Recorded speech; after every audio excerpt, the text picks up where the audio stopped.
mbokk yeeg xarit yi ñoo ngi leen di nuyu xam ngeen ne mbégte bu mag a mag la ñuy am di ñëw ak yéen ci seen émission tam-tam waaye nag dafay raw mbokk yi tam-tam week-end bi parce que tout simplement dañuy am yaakaar ne ñun ñëpp ñi ngi en famille waaye nañuy góorgóorlu pour que famille di réunir justement le samedi et le dimanche parce que xam ngeen ne toute la semaine góor ñaa ngi daw jigéen ñaa ngi daw xale yaa ngi jàngi kon nag nañu góorgóorlu mën a seq waxtaan loolu tamit moo tax mbokk yi ñu choisir ci week-end bi ñun tamit di seq ay waxtaan yu am solo ak yéen. Alors tey damay nuyu directement ñi nga xamante ne dañu nekk côté Tamba nekk côté Kédougou di nuyu waa RTS ya fa nekk tamit parce que tout simplement tey li ñu suñu xarit Iba indil foño dafa mel ne mbokk yi day jógee foofule mbokk yi damay kontaan saa su ne di feggoog ñi nga xamante ne bi dama bokk ak ñoom liggéey alors di ci jiital nag la belle maman Dieye alors maman saa su ne dañuy bég lool macha allah di feggoog moom alors tey daf ñu indil mu ne aaday sëy dinañ xool fan la mama jëm ak ñun parce que nag moom dafa mel ni dafa nekk daal gone goo xamante ne bi mag a ko yar kon nag dinañ xool ba ca kanamee fan la jëm ak ñun mbokk yi ñu digg ci loolu nag daal di yegg si nag ci suñu xarit Rougui alors Rougui la mu wax tamit mbokk yi waxtaanee ko dafay baax dama koy faral di wax et c'est la vérité ñu ne la santé avant tout alors Rougui nag moom tey li mu ñu indil dafa ne infection urinaire ci jigéen mbokk yi saa su ne ay spécialiste la ñuy indil ñu nga xamante ne bi seen xam-xam dafa màcc bu baax a baax ci wàllu santé dinañu indil ay leeral suñu amee ay question tamit ñu laaj ko parce que dañ koy sol xam-xam yi mu dellu si nag ñëw daal di koy yaatal ci suñu plateau alors bu ñu jógee ci loolu mbokk yi dañuy nag daal di dem ci ki nga xamante ne bi mooy suñu xarit Iba maa ngi koy wax sànq ñu ne foño daal la ñu wax mbokk yi te foño Iba am na daal lu ñu ciy indil xamuma nag parce que sànq dama xaw a romb rek bu may yëg ci plateau bi gis naa daal vraiment fraise gis naa foño bi xaw ma nag te nag la ma neex ci Iba mooy kook yow nga xamante ne bi moo ngi koy utiliser ak lekket yi mbokk yi macha allah waaye gis naa sax ay melon ak yooyu dinaa ko laaj dans quelques instants jàppale ne daal tey laax boo xamante ne bi foñon la mbokk yi la ñu suñu xarit Iba indil alors gis ngeen nag ñu daal di feggoo ak Fatma alors Fatma la mu ñu indil tey mbokk yi defe naa ne xaw ngeen a deviner tuuti waaye c'est vrai que nag plante bile dafa am lu bëri lu nga xamante ne bi daf koy def waaye moom dafa xool daal ne mais vraiment li nga xamante ne moom mooy beauté jigéen ñi léeg-léeg nag dëgg la vergeture yi dañoo xaw a sonal alors dinañu jox nag vraiment ay trucs et astuces yoo xamante ne bi dinañu ko mën a saafara mbokk yi ñu jógee ci loolu nag bu ñu demee fa nga xam ne moom mooy Tamba dem Kédougou dañuy wàcc nag fi nga xamante ne bi mooy le sud di nuyu tamit RTS ba fa nekk may nee na ay produits daal la ñuy indil yu nga xamante ne bi dinañu xool fan la may jëm parce que bu ñu waxee label 221 alors c'est nous même c'est-à-dire 221 Sénégal moo ko moom lépp lu nga xam ne dañ ko fiy defaree lépp lu fiy meññ dañuy bugg ñu koy fësal ñu koy jëfandikoo wax nañ ko de nee nañ maam la mu meloon ak la mu daan jëfandikoo baax na de may nag dinañ xool dans quelques instants fan la jëm ak ñun mbokk yi nag fii la ñuy terminer première partie bi xam ngeen ne deuxième partie bi am na beneen équipe buy ñëw waaye nag damay dem rek lu dul dem régie dellu si waat parce que dañuy ñaanal chaque fois ñi nga xamante ne bi dañuy nekk ak ñun di ñaanal ñi seetaan jàmm ak salaam wér ak wérle ni nekk ci baa bi actuellement yal na yàlla def mu dem ci kaw mbokk yi ma dem régie dellu si waat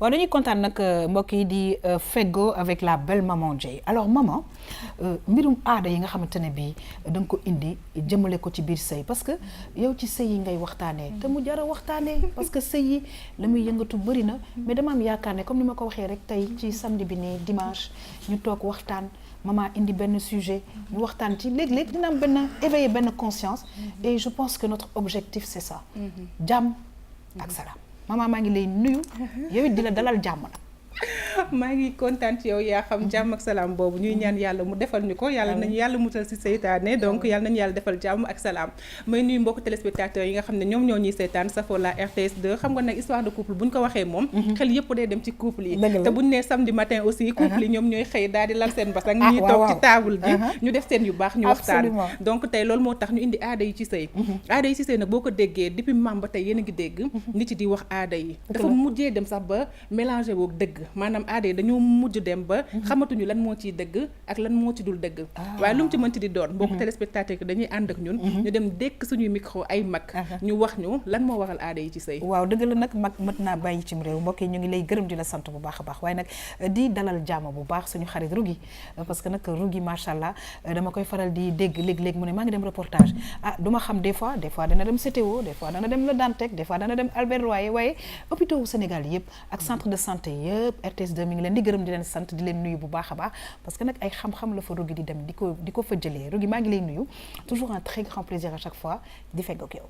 maa ngi lay fay bu baax yaa xam di nuyu ñi ma bokkal plateau bi yëpp di nuyu téléspectateurs yi taamu la RTS2 di ko seetaan di leen wax ne rek tey infection urinaire chez la femme moom la ñu indi fas yéene rek leen ko jox leen conseil yi nga xamante ne moom la ñu def pour mën ko éviter yaa xam kontaan nañu bu baax a baax léeg-léeg nag ñuy dem waaxu di saytu yaram bi dafa cay am solo bu ko defee ma daal di dem rek suñu xarit Iba comme dañu ne santé et la santé se trouve dans l'assiette mbokk yi ñu dem xool Iba parce que nag suñu 221 ba may di ci xuus bu baax a baax dañu koy dëggal ci fognon bi nga xamante ne bi ci ñun lay jógee alors Iba maa ngi lay nuyu mais Iba dañ la namoon nag franchement parce que le plateau du samedi sans Iba c'est très compliqué we miss you too much. waaye nam leen aussi parce que ñàkk ñëw aussi RTS pour def émission tam-tam dëgg la doon na loo xam ne ni à chaque fois su amul rek man aussi damay manqué dëgg la donc surtout waxtaan yi ñu ciy waxtaan exactement donc bu ñu démarré si maman moom thème yi ñuy andil tout le temps day doon ay thèmes yu intéressant absolument donc dem si label yi 221 donc nekk na loo xam ne ni boo fi jógee à chaque fois da nga fiy jëlee dara je te jure voilà waa Iba man dama gis fognon waaye damaa gis ay fraises man daal damaa gis daal ay fruits daal. waaw c'est vrai. waaw tey fognon laa andi. mais fognon bi nag dama ko andi si recette laax. donc laax la ñuy def comme laax normal. d'accord mais comme toujours rek man su may def dara. waaw dama si bëgg apporter benn côté nutritionnel. ak diététique aussi. très bien donc moo tax nag dama koy agrémenter un peu avec des fruits. ok fruits yi doon déco bi pour laax bi. très bien léegi nag fognon bi parce que ñu bëri jigéen ñi dañu naan fognon bi naqa dinaa togg enfin naqa dinaa tey et cetera léegi nag pour nga togg sa fognon bi gis naa ne daal leket bi def nga ci ndox de wala da nga def fognon bi def ndox. voilà donc fognon bi souvent problème bi ñuy jànkonteel mooy que day am suuf en général. ok bon lém nag ça dépend rek si aussi fi ñu ko jëndee. d'accord moo tax li gën a wóor mooy boo jëndee ba pare rek. quelques minutes nga bàyyi ko mu trempé si ndox. très bien de ce fait impureté yenn yi dina yéeg si kaw. suuf si wàcc def dépôt si suuf. donc nga mën ko nan lañ koy waxee si wolof sax. c'est compliqué aidez-moi j'y arrive pas. yàgg voilà ok mën ko yàgg. voilà pour mën ko utiliser donc togg bi aussi c'est très simple parce que fognon en général c'est un fognon précuit. donc en général 20 minutes ça suffit largement pour cuisson. très bien en tout cas Iba di nga ñu lay gërëm di la sant bu baax a baax xam naa ne bu ci kanamee dinañu am laaxu fognon mais amélioré signé Iba alors je rappelle aussi les ateliers de Iba sur les réseaux sociaux alors dañuy kontaan saa su ne mbokk yi aussi di feggoog Fatma alors Fatma gis ngeen plante bi nga xamante ne bi tey indil nañu ko mu nekk plante boo xam ne sénégalais yi de plus en plus ñi ngi koy xam bu baax a baax waaye tey mu ñuy jox benn trucs et astuces bu nga xamante ne bi daf ñuy jëriñ surtout ñun jigéen ñi Fatma maa ngi lay nuyu di la dalal jàmm di kontaan saa su ne yow tamit ci sa teewaay fii ci studio bi. maa ngi lay fay yaa xam maa ngi nuyu ñi ma bokkal plateau bi di nuyu téléspectateur ko RTS2 yëpp. di wax ni nag tey dama indi benn soin à base de aloe vera mais benn soin boo xam ni c'est anti-vergeture maanaam loo xam ne day dindi reew. voilà loo xam ne day dindi reew. day dindi reew loolu jigéen ñi danañ ci kontaan dans quelques instants dinañu xool fan nga jëm ak ñoom mais di rappeler et c'est important lu may wax ni que aloe vera bi c'est pas compliqué nga jëmbat ko ci sa kër parce que la preuve gis ngeen butéelu ndox yooyu la jël rek daal di koy dagg def ci suuf bi jëmbat ko mu sax mu mel ni. alors c'est important dinañ ci dellu si waat dans quelques instants waaye damay kontaan nag wax dëgg yàlla ci ki nga xam ne moom mooy madame Guèye Maïmouna Sy nee naa leen mooy sama journaliste culturel waaye tamit mooy ki nga xamante ne bii mooy dëgëral label 221 parce que secteur yu ne may dana fa dem ne Sénégal lii de am na fa mi ngi nee nag si télé bi lañ ca bëgg mooy ngeen koy consommer parce que waa dëkk bi ñoom ñoo koy defar may maa ngi lay nuyu di la dalal jàmm di kontaan rek saa su ne di feggoo yow. maa ngi lay fay Yaxam di la nuyu. di nuyu ñi ma feggoo ci plateau bi Fatma docteur Rougui. exactement Mama Dieye borom ruq manakan voilà nuyu téléspectateurs yi. alors tey nag comme ni nga ko waxee label 221 day doxantu rek wante tey diñ demaat biir Sénégal comme ni ñu wax le Sénégal des profondeurs. wallaay ñu daal di jël Aline Sitoé bi nag dem ba Casamance. macha allah di nuyu waa RTS 4 Ziguinchor ñi nga xamante ne ñoo fa nekk. envoyé ñu benn élément reportage boo xam ne def nañ ko ci produit yi nga xam ne ñu ngi koy bay foofu ci Casamance. femmes yi di ko transformer di ci def lu am solo. très bien alors di fàttali nag nekk dañoo dooree RTS 1 waaye teg ci RTS 2 bu ñu ci jógee 3 4 waaye nag mbokk yi ñi ngi waaj a daal di tarxiis ba 5 te foofu ci suñu mbokku Haalpulaar yi la ñu jëm sa mbokk yi d'ailleurs. dëgg la alors du côté de Matam ñi ngi nuyu équipe bu RTS bi nekk du côté de Matam. mbokk yi ñu yegg si nag ci li nga xamante ne bi tey ci wàllu histoire de couple moom la ñu la belle maman Dieye indil nee na aada yi si biir sëy ñu dem xool mbokk yi dellu si waat.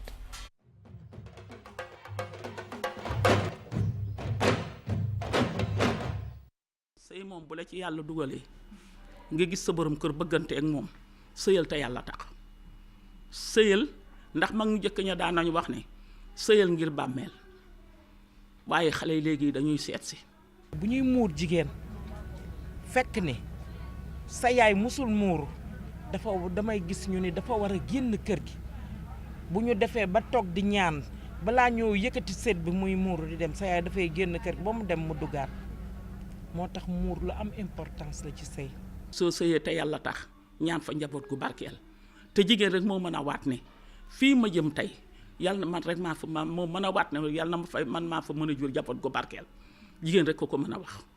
bu njëkk ba da nga daan àbb rek bu neexee nga continuer ndax booba mbokk ak mbokk la woon te mag ñee ko doon xool ba xam ne lii war naa mën ne wërsëg ànd na lépp ànd na ndax booy takk jabar dangaa war a xool booy wut kër da nga war a xool dégg nga sooy nekk place da nga war a xool mag ñi duñ daan xool ndax wërsëg yi ànd na. mag ñu jëkk ñi buñ la muuree dañ lay jaarale ci taatu armeel yi dañ lay won ni que ni la yow mii fii yaa ngi dem waaye soo fay jóge ne la fii yëg ne la na nga dellu si fii muy sa kër gu mujj bu njëkk ba loolu lañ daan wax. booy takk jabar duñ naan xoolal ndey ji ndey nu mu mënti mel rek doom la te buy nàmp day teen di xool ndeyam kon jikko ndey ja rek lay demee doomu sëykat day sëy ba sëy du seeti du xooli fan ko naan fu mu naan baax fa la naan siin fu mu naan baax fa la naan mimara fa lay toog bëgg li sa borom kër bëgg li mu bañ nga bañ la ko mu uuf ngeen bokk uuf njaboot gi dégg nga ko nga muñal ko ndax ñaari wan denc te dañuy muñ lente yow ku góor ki da ngay muñ ku jigéen ki da ngay muñ bu ko defee nga muñal ko yow mii soxna si yow it ku góor ki muñal la ngeen uuf seen njaboot yow nag ku jigéen ki ngay ñaan njaboot gu barkeel su ko defee boo liggéey yàlla may la njaboot gu barkeel. jigéen boo demee sëy ci kër ñu yor ko yërëm ko sëy rek lay def mais léegi jamono ji dafa soppeeku nanu góorgóorlu defaraat sëy yi boo takkee fa nga war a takkee dangay am la nga war a am boo takkul fa nga war a takkee doo am li nga am ki la xamul xamoo ko jëlee ko fee ni du ma sëy nit ku ñuul kii amul dara tubaab bee indil ma alal ju bare wala beneen nit bu ma indil alal ju bare kooku su deewee day jël bagage yi mu am yëpp yóbbu doo gis dara ki nga xam na nga dëkk ak moom wala nga xam ko soo xiifee di nga dem mu jox la nga lekk. waaw mama gis nañu nag suñu ay yaay yu nga xamante ne bii participer nañ ci waxtaan bi alors c'est vrai que sëy yu njëkk ya amoon na aada yu bari yu ci xam mais mama man de am na lu ma jaaxal de ñu ne bu nekkee yow mosuñu la muur léegi yow sa doom buñ koy muur doo fa nekk. da ngay partir. non y a problème. yaa xam lu garaaw la mais ba tey rek day ñëwaat ci aada yi ci sëy wi ñu remercier bu baax suñu ñaari maam yi nga xam ne ñoom la ñu demoon lu waxtaanal ak équipe bi ma àndaloon di ci remercier Sabassi jiital ko ci rek moom teg naa ko ci loxoom ndax équipe bu mën li ñuy def lañ macha allah mais suñu ñëwee ci li nga xam ne moom mooy aada yi ci sëy xam nga yaa xam dañuy wax ne que ne mag ñi dañ koy faral di wax dañu naan nit ku juddoo ci peron loo am rek mat laa lay jax nga ne ku juddoo ci peron waaw loo am rek mat laa lay jax eh ben waaw donc mag ñi di wax foofu nekk ne ku juddu fekk sa yaay nekk sëykat yow sëykat rek ngay doon dëgg la lam-laamee nag am na foofu mais xaaral yaa ngi may dosé mais man tam ma dosé la ñu ne xéewal du tëb doom jëbët maa la wax lii yaa xam xanaa du sama formation waaw bi ñëw ba tax na aaday si sëy am na solo lool mag ñi bëri nag lu ñu doon wax mais bëri na lu ñu doon wax loo xamante ni nii tamit jamono dafa dox ba ñu naan est-ce que loolu tamit loolu moom moo war a nekk parce que dañuy daan wax naan boo takkee jabar fi nga ko war a takkee te xam nga tey ji nit dafa lëndëm goo xam ne mën nga takk ki la gën a jege sax am ci moom yaakaaru nga ñëw yaakaar bi tas nga takk koo xamante ni nii yaakaaroo woon ci moom sëy mu ñëw sëyal la ba faatu rek moo leen di tàqale kon foofu mbiru yàlla day ñëw taxawaat kon mbirum jabar moom chance kese lay mujjee doon finalement ku ci nekk nag dañuy ñaan yàlla ki gën ci yow yàlla boole la ak moom bu ñu jógee ci loolu nag ñu ne tey bu fekkee da ngay ñëw sëy si kër yow ak ku góor ki da ngeen a war a njëkkante bunt bi dugg si biir néeg bi ndax yow boo ko fa bu la fa njëkkee dugg moom daf lay dominer wala yow boo ko fa njëkkee dugg moom da lay dominer laax bi aussi ñu ne njëkkanteel nga gaaw lekk parce que boo lekkul moom aussi tamit lu mu la wax ci sëy bi rek yow loolu ngay def. Toi avant tu avais fait ça vous avez fait ça non mais nag mu doon ay aada yoo xam ne xam nga dañuy wax léegi sëy yi dafa yëngatu ñu ne lu ko yëngal mooy da ngeen bàyyi seen cosaan da ngeen bàyyi seen aada dégg nga mag ñi dañ koy wax tout le temps ne dañu bàyyi cosaan yi ak aada yi mais tamit bu ñu demee seeti diine seeti l'islam ñoom dañoo ne am na aada yi naam yu ci baax mais am na yoo xamante ne nii jëriñul daara ci sëy bi dañ koy wax rek juste parce que bu ñu nee ku njëkk a dugg ci néeg bi dañuy wax loolu parce que yéen ñaar ñëpp dañ leen wan ne que ne fii moom mooy seen lépp néeg boobu noonu moom mooy seen lépp lal boobu tamit seen lépp la ndax boo ñëwaat sax dañuy jël ndëstën ndab boobu tamit da ngeen ko war a bokk et ça c'est le projet de vie en fait. merci beaucoup ndëstën sax lañ daan jël mooy ndal jël matelas rek sànni ko ci suuf ngeen ñëw ngeen nekk foofu noonu pour ñu walla ne fii dara nekk fi mais lu fii am rek yow yaa ko fii xaar donc loolu yëpp ay jàngalu mag ñi la daan doon aussi tamit wax na ko ne buñ la muuraan nga daan sëyi dañ lay jaarale ci watu armeel yi pour walla nekk ne boo jógee fi ngay sëyee fii rek moom moo la war a tax a jóg maanaam yow waroo gàddul ndab fay d'accord alors dinañ ci dellu si waat maman li nga wax dafa am solo et vraiment ñi ngi jàng bu baax a baax gis ngeen suñu xarit Iba fa nga xamante ne bi fa la toll ak la mu ñu nar a préparer tey Iba ci ban fànn nga toll instant bi waaw tànk bi ñuy waxtaan. waaw tegoon naa ndox bi. waaw donc ndox mi du ma xaar na mu baax. pour éviter que mu former ay grumeaux. d'accord donc bu xawee tàng tuuti rek. ok ma commencé def suma foño. très bien. donc dama koy jéem a xent rek. ndox mi. voilà di ko si def nànk-nànk rek. très bien alors Iba ñi ngi wax waxu aaday sëy dafa mel na laax ci la bokk te yow laaxu foño tey nga ñu indil loo xalaat ci aaday sëy yooyu Iba. Bon man rek xam naa dinañ ne aussi quelque part c'est un peu les hommes modernes. oui parce que man am na croyance yu bëri yoo xam te ne nii bon man jaaruma si. ok xamuloo ko te pour man comme ni que benn moment Fatma kii mama waxee rek. mooy yu si bëri dafa doon loo xam ne dañ ko si boole. pour man nekkul loo xam ne am na si solo réellement. très bien donc am na nag yoo xamante ne nii c'est des bases. baax na si ñu koy maintenir toujours si sëy. d'accord mooy lu si mel ni jigéen. war a garder ndawam ba jot si jëkkëram. tout à fait donc yooyu noonu c'est des valeurs yoo xam ne war nañ ko mën a garder. aada bu baax mais tout le reste nag pour man folklore boo xamante ne nii bon. voilà. alors moi je suis entièrement d'accord avec Iba parce que loolu mu wax loolu tamit dafa nekk luy dëgëral sëy bu baax. te dafa baax ci jigéen boo xamante ne bi macha allah da ngay sëy ñu fekk la nañ la war a fekkee kooku on est d'accord que sunu ay valeurs la te ñu koy maintenir ba fu mu toll nii alors dama yegg si ak madame Guèye Maymouna Sy alors ci aada yooyu maman di wax.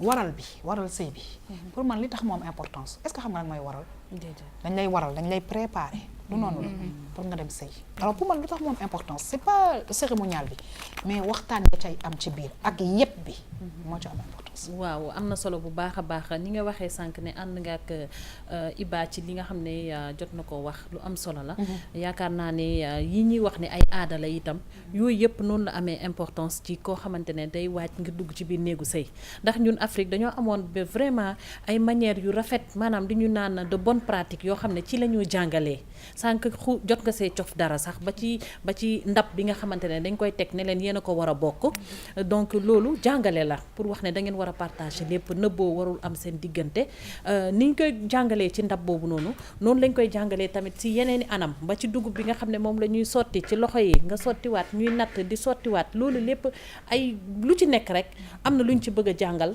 soit ku góor ki wala ku jigéen ki pour mu xam ne néegu sëy daal néegu sëy la. voilà alors maman comme ni ñu ko waxee aada yi yu ci baax bëri na waaye tamit am na yu nga xamante ne bi tamit wax dëgg yàlla mi ngi gàllankoor. waaw mi ngi gàllankoor bu baax sax te askan bi sax yooyu di gàllankoor ñun dañoo commencé sax di ko démystifier dañ koy bàyyi. am na yu bëri nag yoo xamante ba tey ñi ngi koy conserver di ko def ba tey parce que dañ ci gis ne que ne ay ngëneel rek moo ci wax mooy par exemple dugub bi may di wax ñu la koy nattal ci sa ay loxo nga sol yére bi nga xamante ne say maamaati man ñoo ko doon sol ba tey jii nii mu ñëw ci yow te loolu yëpp tamit day fekk ñu am yaakaar ne que ne yow yaa ngi garder sa ndaw ba tey parce que jànq buñ koy mayee dafay am nuñ koy mayee ku xas xam dara aussi dafa am nuñ koy mayee donc yooyu noonu yëpp xanaa mu ump leen mais suñ la koy defal rek parce que dañu am ci yow yaakaar dañu lay toogaanu sax bis boobu noonu ba fajar pour xool ndax xam sa jëkkër bég na ci yow wala bégul ci yow te yooyu noonu yëpp day tax keneen ki nga xam ne sa yëgul mu jël ci yow exemple ndax day bëgg bu ëllëgee moom aussi mu am en retour yow loolu nga am sag boobu ñu la defal ak siggil boobu nga defal sa ay waaju nga def ko li ma gën a retenir nag ci li nga xamante ne nii moom mooy ci aada yi ci sëy mooy bu ñu la mayee can boobu ñu lay may ñu ne la jël ko nga jënd si benn abaaye bu rafet ak benn col bu rafet boo xam ne mi ngi noonu wala ak sajaada boo xam ne dina la permettre ndax sëy tamit day neex mais yenn saa yi day naqari parce que dëkk moo mel noonu bañ ak làmmiñ ñoo dëkk des fois dañuy laalante donc bu loolu amee rek ñu ne la jëlal sër boobu nga toog ba xaaji guddi nga jàpp ba set nga jàkkaarloog sa borom loo ko ñaan dalay may te loolu noonu aada la mais aada bu rafet la aada boo xamante ne ñi ko def aussi am nañu preuve que ne yàlla da lay déglu donc loolu noonu yëpp nekk yu baax donc aada yi bu ñu bàyyi yëpp ndax am na yu ci baax lool ñu bàyyi ko xel bu baax a baax très bien alors Rougui gis nga vraiment li nga xamante ne bi mais man dama jaaxle c'est que tam dafa mel ni semaine bi yëpp ak fan yi yëpp passé affaire delluwaat cosaan xam nga lu tax parce que duñu toll foo xam ne àddina bi ñun dañoo xamatul sax fi ñu jëm donc nag dellu ci anam yi gën a rafet pour defaraat lépp rek dëgg la yaa xam comme ni nga ko waxee rek buñ ne retour aux sources moom surtout buñ ko waxee ci wàllu sëy pour man ak taux de divorce yi ñuy wax ak ñi nga xamante ne yëpp problème yi nga xam ne mi ngi am ci sëy pour man bon retour aux sources bi fii la war a gën a feeñee pour man donc comme ni ko maman indee tey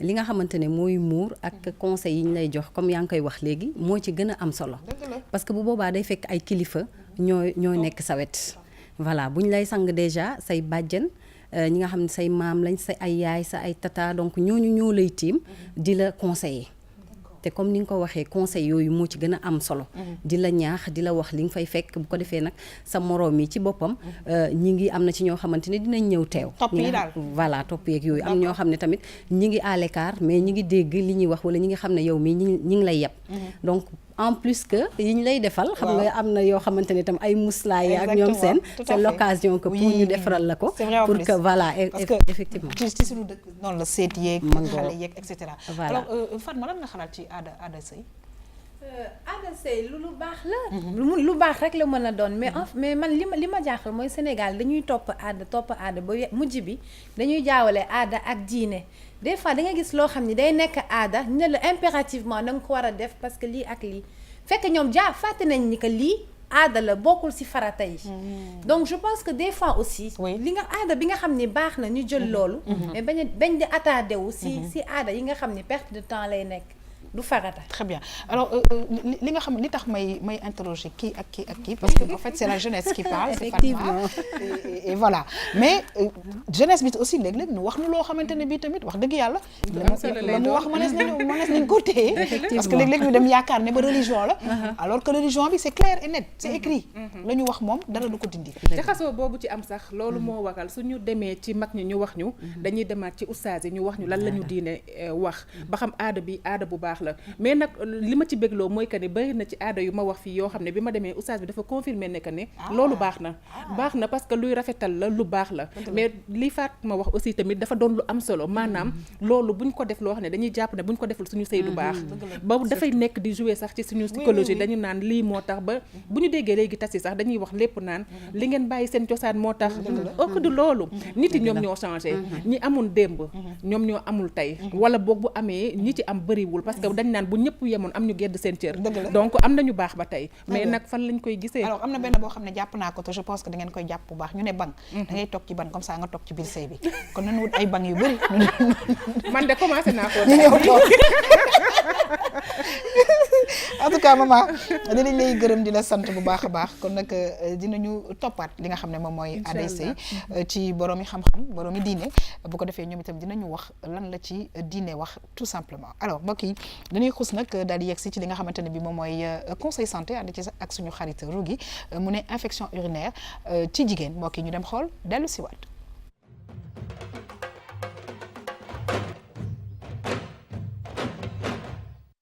infection urinaire surtout si jigéen yi lu koy indi surtout am na lu ñuy wax disposition anatomique li nga xam ne ni ñu bindee jigéen parce que gis nga yoonu saw bi ak beneen cër bi nga xam ne moom lay seeyee ak tamit ginnaaw àll fi ñuy génnee dafa xaw a jegantoo trop te ñaari cër yooyu dañuy faral di am ay microbe donc waaw léegi nag très souvent microbe yooyu mun nañ jàll ci yoonu saw bi dem infecté surtout li ñuy wax vessie poftan bi. nu muy manifesté wu moom mooy le plus souvent ay mettit suy saw bi di metti walla mu am deret walla saw bi di xeeñ am changer couleur walla di xeeñ walla mu am ay mettit ci poftan bi ci hypogastro bi waaw. léegi traitement bi nag le plus antibiotique ay antibiotique nga koy jox pour mu faj ko te faj bi tamit yomb na. pour moytu wàllu infection urinaire il faut déjà muy naan lu bëri waaw parce que plus ngay naan ngay dem tuuru ndox bi nag day génnewaale doomu jàngoro yi jot a dugg ci biir. loolu benn la beneen bi mooy di bañ a téye saw lu bëri maanaam. waxuñu nag chaque minute nga dem sawi waaye soo sentiree soxla nga saw rek da nga war a dem sawi pour bañ a saw bi di yàgg foofu ci vessie bi di permettre microbe yi ñuy multiplier wu wala di indi feebar. ku nekk am na nu muy manifesté wu ak am na lu koy waral ci xale le plus souvent day am ay malformation urinaire yoo xam ne da ci associé wu malformation urinaire yooyu ñooy tax saw bi soit du génn bu baax wala day tag ci kaw ci biir kii bi yoonu saw bi loolu nag mooy tax microbe bi développé pour indil ko infection urinaire si mag ñi tamit ñu ngi doon affaire problème prostate bi saw bi su dul génn bu baax loolu tamit mun na waral saw bi di tag foofu microbe bi mun a développé indi infection urinaire. waaw da nga indi lu nga xamante ne bi Rougui je pense que comme ñun Sénégal amuñu culture day saytu suñu yaram ñu indi aussi vraiment li nga xam ne moom mooy conseil santé di wax attention bu lii amee ak lii la médecin bi nag nee na lii defe naa ne dafay baax ñu koy saytu nag yaa xam comme ni nga ko waxee rek la santé avant tout moom tey dafa ñëw ci infection urinaire te gis nga comme ni ko suñu spécialiste waxee day wane ne hygiène dafa baax surtout ci jigéen parce que jigéen ni ko yàlla bindee moo tax. maanaam cet gi daal. effectivement cet gi moom dañ cee war a gën a farlu parce que jigéen déjà ni ko yàlla bindee ak ni mu bindee suufam doon na loo xamante ni daf ko war a gën a toppatoo. que fi des ci yaramam. te loolu mooy normal parce que boo gisee tey jii ñuy jël di gome suñu kanam di defar comme Fatma yi muy digleeg ñoom seen mais li ëpp solo. suuf gi la. te ñu bëri duñ ko farataal parce que am na yi ñuy sol sax comme xëy na waxuñu ko ci élément bi egguñu foofu mais infection urinaire lii tax mesure d'hygiène yi gën a am solo yaa xam mooy wax na ko nañuy naan ndox mu bari pour di mën a saw parce que saw bi day téye li nga xamante ne mooy tax muy ñëw d'accord boo jotee ba pare maanaam borom jëkkër yi bu ñu jotee ak seen jëkkër ci saa si da nga war a dem tuur ndox da nga war a dem tuur ndox ba pare nga war a raxasu ci saa si nag bul xaar sax parce que day tax affaire bi dafay des dafay am ay bactéries ak ñoom seen li nga xamante ni tamit mooy raxas bi nag dañ ciy taamu ndox raxas bi dañ ci taamu ndox bu fekkee ne da nga xam ne yow mii ndox bi xëy na am na noo xamante ne ni set bi dina des ci yow nga jël saabu ordinaire mais bañ a utiliser outil antiseptique yu bari wala li nga xamante ne mooy bu la dara jotul ndox rek ngay raxasoo ba mu set wala nga def saabu. dëgg la boo paree nag li nga xamante ne mooy sa baax par exemple xam nga chaque mois jigéen day gis baax boo paree sa sous-vêtement yi nga xam ne moom nga doon sol nga baxal sa ndox bu tàng nettoyer ba mu set def ko ci naaj bi su fekkee ne da nga dëkk foo xamante ni sax naaj du ko laal ak dëkkuwaay ni mu demee léegi dafa doy waar nga paase ko def ci fer bu tàng jër ba pare sous-vêtement yooyu ñuy utiliser na bañ a nekk synthétique maanaam na coton we na nekk coton tuba yu seere yi jigéen ñi ñun jigéen dañu bëgg léegi tuba yu seere yi nga koy yendoo comme ni ñu koy wax wala dangal bi rek dangal bi donc ñu wàññi ko parce que suufu jigéen comme ni ma ko waxee dafa ruqeete dafa xat donc ngelaw pour mu dugg fa du mun a aéré maman yaa ngi non dëgg la dañ koy waxtaanee rek parce que am na ñoo xamante ne bi xëy na ñi ngi nekk di def loolu te xamuñu li nga xamante ne daf leen koy indi surtout nag cette jeunesse là mi ngi noonu yaa xam donc naan bi moom am na ci solo 1 litre 50 minimum war nga ko mën a naan par jour li nga xam ne tamit mooy seere bi parce que boo dee seere dafay tax li nga xamante ne ni mooy dem ginnaaw àll bi dafay yàgg foofu te bu fa yàggee dafay jur ay yeneen bactéries yoo xamante ne dañ fay toog te mën nañ la indil infection urinaire li nga xamante ne aussi mooy booy sangu bu fekkee ne par exemple da nga gis baax wax naa ko léegi mais aussi bu fekkee ne dara jotu la sax da nga war di raxasu ba mu set te balaa ngay raxasu aussi na nga raxas say loxo ba mu set boo demee tamit toilette ba pare na nga raxasu ba mu set booy raxasu tamit dafa am façon boo xam ne moom nga ko war a defee parce que ñun dañoo tàmm booy raxasu ngay def jóle ci ginnaaw indi si kanam mais normalul da nga war a jógele ci kanam dem si ginnaaw parce que li tax mu gën a yeb jigéen sax gën ko sonal mooy jigéen fi nga xamante ne lay demee àll ak fi muy tuuree ndox dafa jege te loolu day tax bactéries yi dañuy gaaw a jóge ci ginnaaw di ñëw ci kanam donc moo tax daal ñuy conseiller ñëpp ñi nga xamante ne nii ñi ngi taamu la RTS de jamono ji di leen wax ne rek mesure d'hygiène yi traitement bi moom c'est simple parce que tamit warul graaw yenn graaw yi parce que infection urinaire doon na infection boo xamante ne boo ko teelee traité manifestation yi spécialiste bi wax na ko donc mën nga di tuur ndox booy tuur ndox muy metti wala muy am tuuti deret wala muy càng wala ngay tuur ndox tout le temps donc loolu war na la alerter aussi pour nga dem mën a xool lan moo la jot alors léegi nag bu ñu demee ba ci loolu dinañ ñëw ci solution yi qu'est-ce qu'il faut faire exactement parce que loolu tamit yéen yi c'est important alors damay dellu ci Iba xool fan la toll ak li nga xamante ne bi mbokk yi mooy suñu fognon bi nga xamante ne bi mi ngi koy def laax waaye laax bi daf koy améliorer parce que ku ne xam na ne fruit dafa baax waaw Iba fan nga toll tuuti xorom daf cee baax aussi waaw xorom moom dafa am solo ci togg parce que lépp muy sucré muy salé dafay permettre relever yeneen saveurs yi d'accord moo tax tout le temps lépp looy def rek def ci benn pincée sel dina ci baax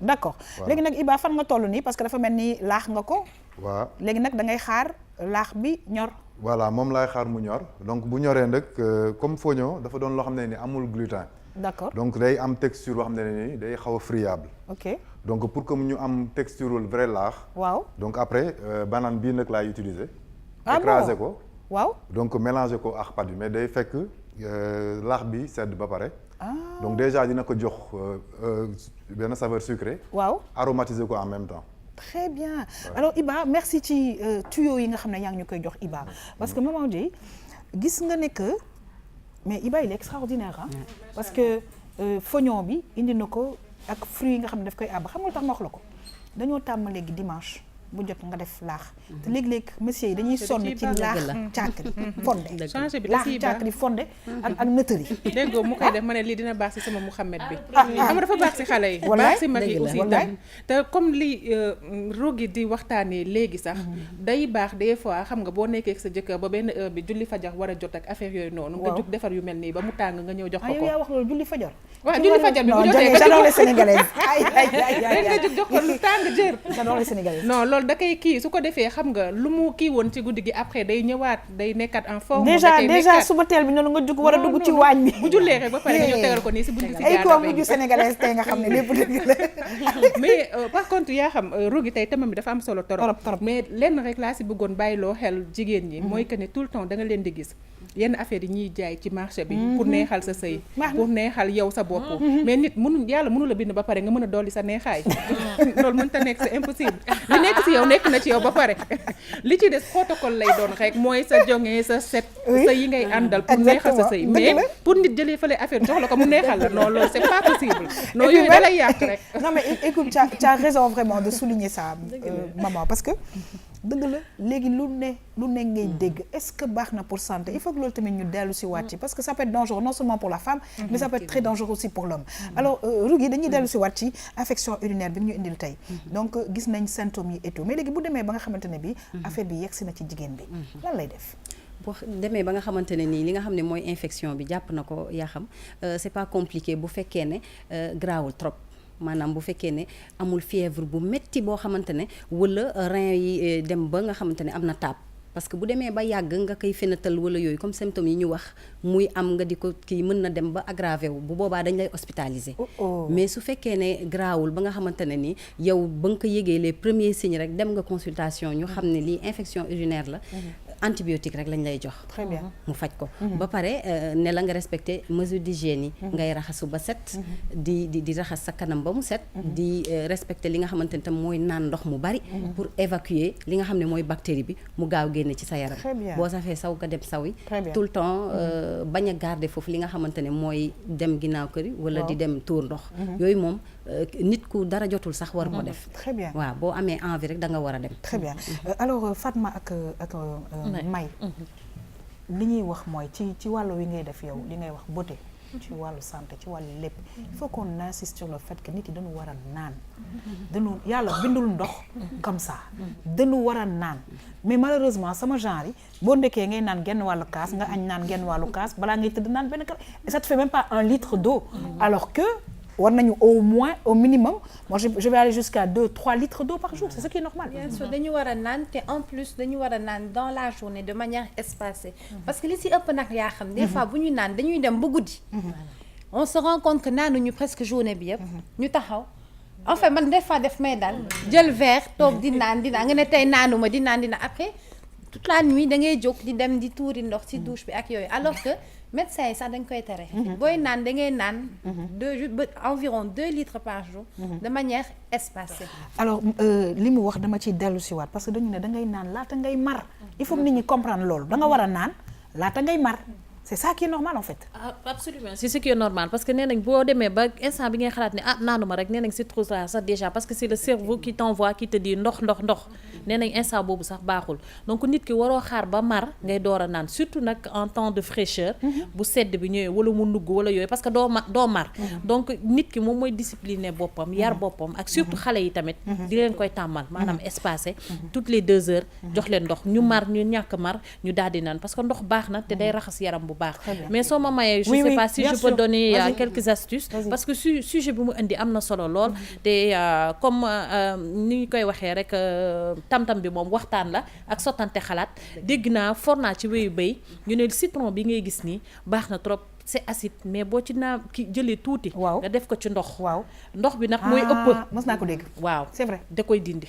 c'est vrai bu fekkante ne dalaa dal nga koy raxasoo da nga koy raxasoo waaw nepp bi tamit boobu moom dafa baax waaw sungufu nepp bi tamit moom itam dégg naa boo ko jëlee xóoyal ko bàyyi ko ba mu teey ba mu wàcc ci suuf nga jël ndox bi moom itam di ko raxasoo dafa baax yeneen yi nag moom du ma ci ñëwaat yooyu nit ñi xam nañ ko ndax Sénégal ak Mali daanaka presque benn la ñoom diggi ceeb bi ak yeneen yi nga xamante ne même goye bi sax dañ koy jël xooj ko ba nga xam ne kii na bu baax ñu jël ndox bi daal di koo xent nga jël def ko sa ndox sa boisson comme ndox bi ngay naan rek di guux rek di naan alors astuce ba pare parfum lay mujj nekk astuce su maam dafay dellu si waat alors damay attirer encore une fois l'attention des parents parce que di nga am doom yu nga xamante ne bi duñu bëgg ndox mais yow yaay war dem vers les enfants di leen jox ndox surtout à un certain âge c'est important pour leur santé en tout cas dañu lay gërëm di la sant bu baax a baax Rougui di kontaan aussi di remercier professeurs yi nga xam ne saa su ne boo leen tendre sa micro rek ñoom itamit ñu partager ak ñun ay xam-xam alors on remercie le professeur Sow c'est ça voilà c'est ça urologue à l'hôpital Dantec ki yaa xam ñu disponible trop te ba pare sawar ci li nga xamante ne ni mooy jox ay conseils santé population yi parce que ñoom santé publique ci la ñuy gën a yëngu donc comme ni ko muy mën a waxee elle a parfaitement raison parce que am na ci symptômes yi nga xamante ne sax ci mu bokk tuur ndox bi day am xet donc te dañuy faral di wax ne da ngay tàmm jigéen ci boppam parce que ni mu bindoo ak yooyu ak biiram ni mu mel ak li muy faral di am règle douloureuse ak ñoom seen nañu tàmm di naan ndox bi nga xamante ne dafa am ceeb mag yi moom c'est formel dañ la koy digal nga di ko def citron bi nga wax aussi c'est très bien yooyu yëpp dafay tax ngay raxas sa biir ba pare day tax ngay tuur ndox lu bari sepp bi moom boo koy naan da ngay tuur ndox bu bari te day setal sa biir ba pare xet bi dafa neex effectivement en tout cas ñoo ngi lay gërëm di la sant bu baax a baax di ñaanal ñi nga xamante ne bi ñu ngi seetaan émission tam-tam te wéradi dama koy faral di wax yàlla na yàlla may leen wér ñu nekk ci hôpitaux yi aussi yàlla na yàlla may leen wér dafa am solo torop bu ko defee mbokk yi ñu daal di xuus yegg ci label 221 ñu ànd ak suñu xarit May ñu ne ay produits yu nga xamante ne bi mbokk yi dañu dem xool di nuyu encore une fois waa RTS Casamance ak bépp Casamance nga nekk biir Casamance wala nga nekk Sénégal wala ci àddina ñoo ngi lay nuyu mbokk yi ñu dem dellu si waat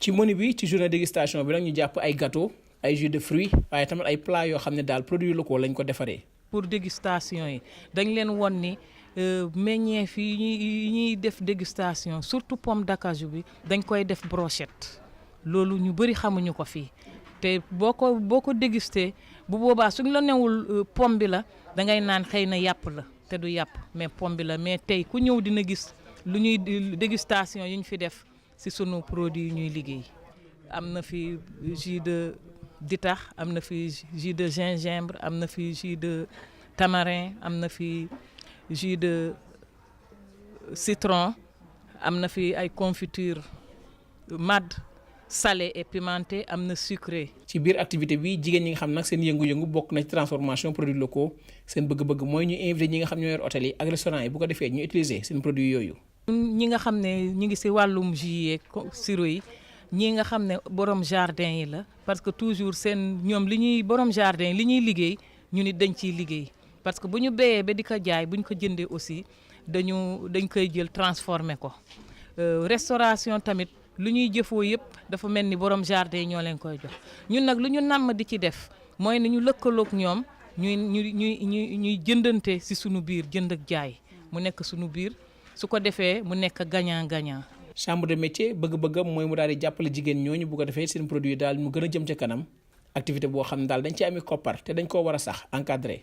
ndax dañ yaakaar ni dafa am solo trop jigéen ñi nga xam ne loolu mooy seen liggéey ñu fexe ba ñoom bu ñu liggéeyee ba pare ñu xam fu ñu koy jaayee ak kan moo koy jënd moo tax tey dañu invité ñi nga xam ne ñoo yore restaurant yi ñoo yore hôtel yi en tout cas képp koo xam ne yaakaar nañu ne soo si jàppee jigéen ñi lu ñuy liggéey dinañ ci am luñ ci séntu moo tax it ñu élargir suñu invité yi képp koo xam ne li ñuy wax partenaire technique et financier képp koo xam ne ci liggéey bu ñuy def nii ngir sukkali suñu développement ak économie région bi képp koo xam ne soo ci jàppee région bi dina dem ndax jigéen ñi ñëpp xam nañ ne ñu ngi liggéey ñëpp xam nañ def nañ ay formation yu bëri mais li ci des mooy fan lañ ñuy jaayee seen produit. ab charte lañ daal di xaatim ci diggante jigéen ñi borom hôtel yi ak restaurateurs yooyu bu ko defee it ñu daal di mën a amal li nga xam ne mooy produits locaux yooyu ñoom structures yooyu di ko mën a di utiliser application charte bi nag dina tax daal ñu daal di gën a développer li nga xam ne mooy yëngu-yëngu bi jigéen ñooñu di amal.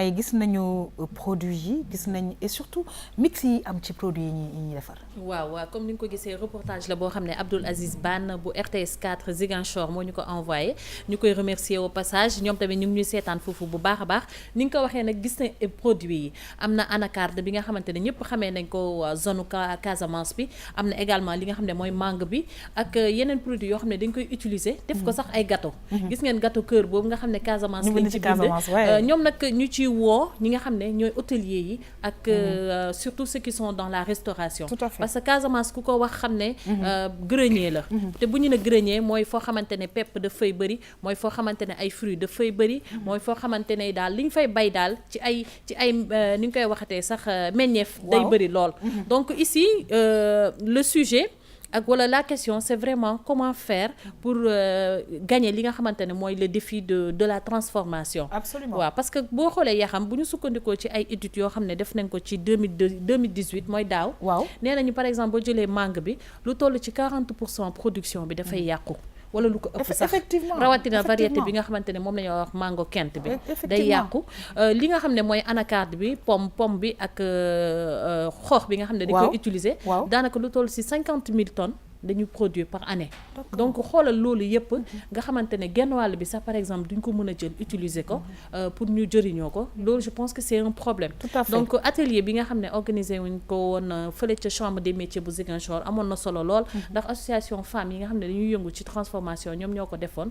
ñu ñëw nag pour xamale leen ak ñuy yëngu ci restaurant yi hôtel yi ak auberge yi comme ni ma ko doon waxee sànq ñu xool nan la ñuy defee une collaboration ak partenariat pour ñu mën di utiliser produits yooyu ñuy defar. Très bien xam nga damay ñëw ci noonu laa koy tuddee de docteur Rougui parce que tout simplement dañuy faral di wax manger 5 fruits et légumes par jour. Alors bu ñu waxee manger 5 fruits et légumes par jour fruits la ñu wax ñun dañ cay am ba doyle. bu ñu waxee légumes ñun dañ cay am ba doyle. waaye nag ñun comme jéggaani moo ñu neex alors que yi ferñeent yi dañoo bëri. Non c'est vrai. mu ngi noonu ferñeent yi bari na yaa xam te gis nga nag léegi comme ni ko may mun a waxee conservation bi tax na ba léegi même mangue bi dañuy def mangue séché te gis nga li nga xam ne mooy suñu meññee fii légumes yi ak fruits yi li muy gën a nga koy wowal par exemple muy gën a conserver li nga xam ne mooy vitamine da koy gën a am sax. Parce que comme raisin tey jii boo ko wowalee dafay renfermer plus de vitamines plus de nutriments yi nga xamante ne mooy ci lay gën a am que bu nekkee au frais. Donc mangue bi pareil donc conservation bi nga xamante ne ni moom lañ war a gën a gëstu je pense ak transformation bi ñu gën a am ay matériels yoo xam ne mën na leen permettre ñu koy transformer mais aussi ñu koy conserver ba nga xam ne du gaaw a yàqu ndax ñu mën ko consommer. Alors c'est vrai que maman mi ngi koy wax sànq problème des fois problème conservation la ñuy am. Alors qu'est-ce qu'il faut faire? Évidemment que ñoom ñi ngi liggéey di def certainement des études par rapport à ça. Maman donc voilà. xëy na en attendant que ñuy xam naka lañ koy conserver ñu koy congeler rek comme li ñu wax léegi boo bëggee naanaat nga décongeler waat ko seulement foofu dinañu xam ba xam mën nga koy congeler di ko congeler waat parce que loolu aussi tamit dañuy wax ne baaxul donc loolu noonu yëpp dafay jar a bàyyi xel. am nañu nag ay fruits yu bari yoo xamante ni leen nii mën nañ koy parce que saison lay doon.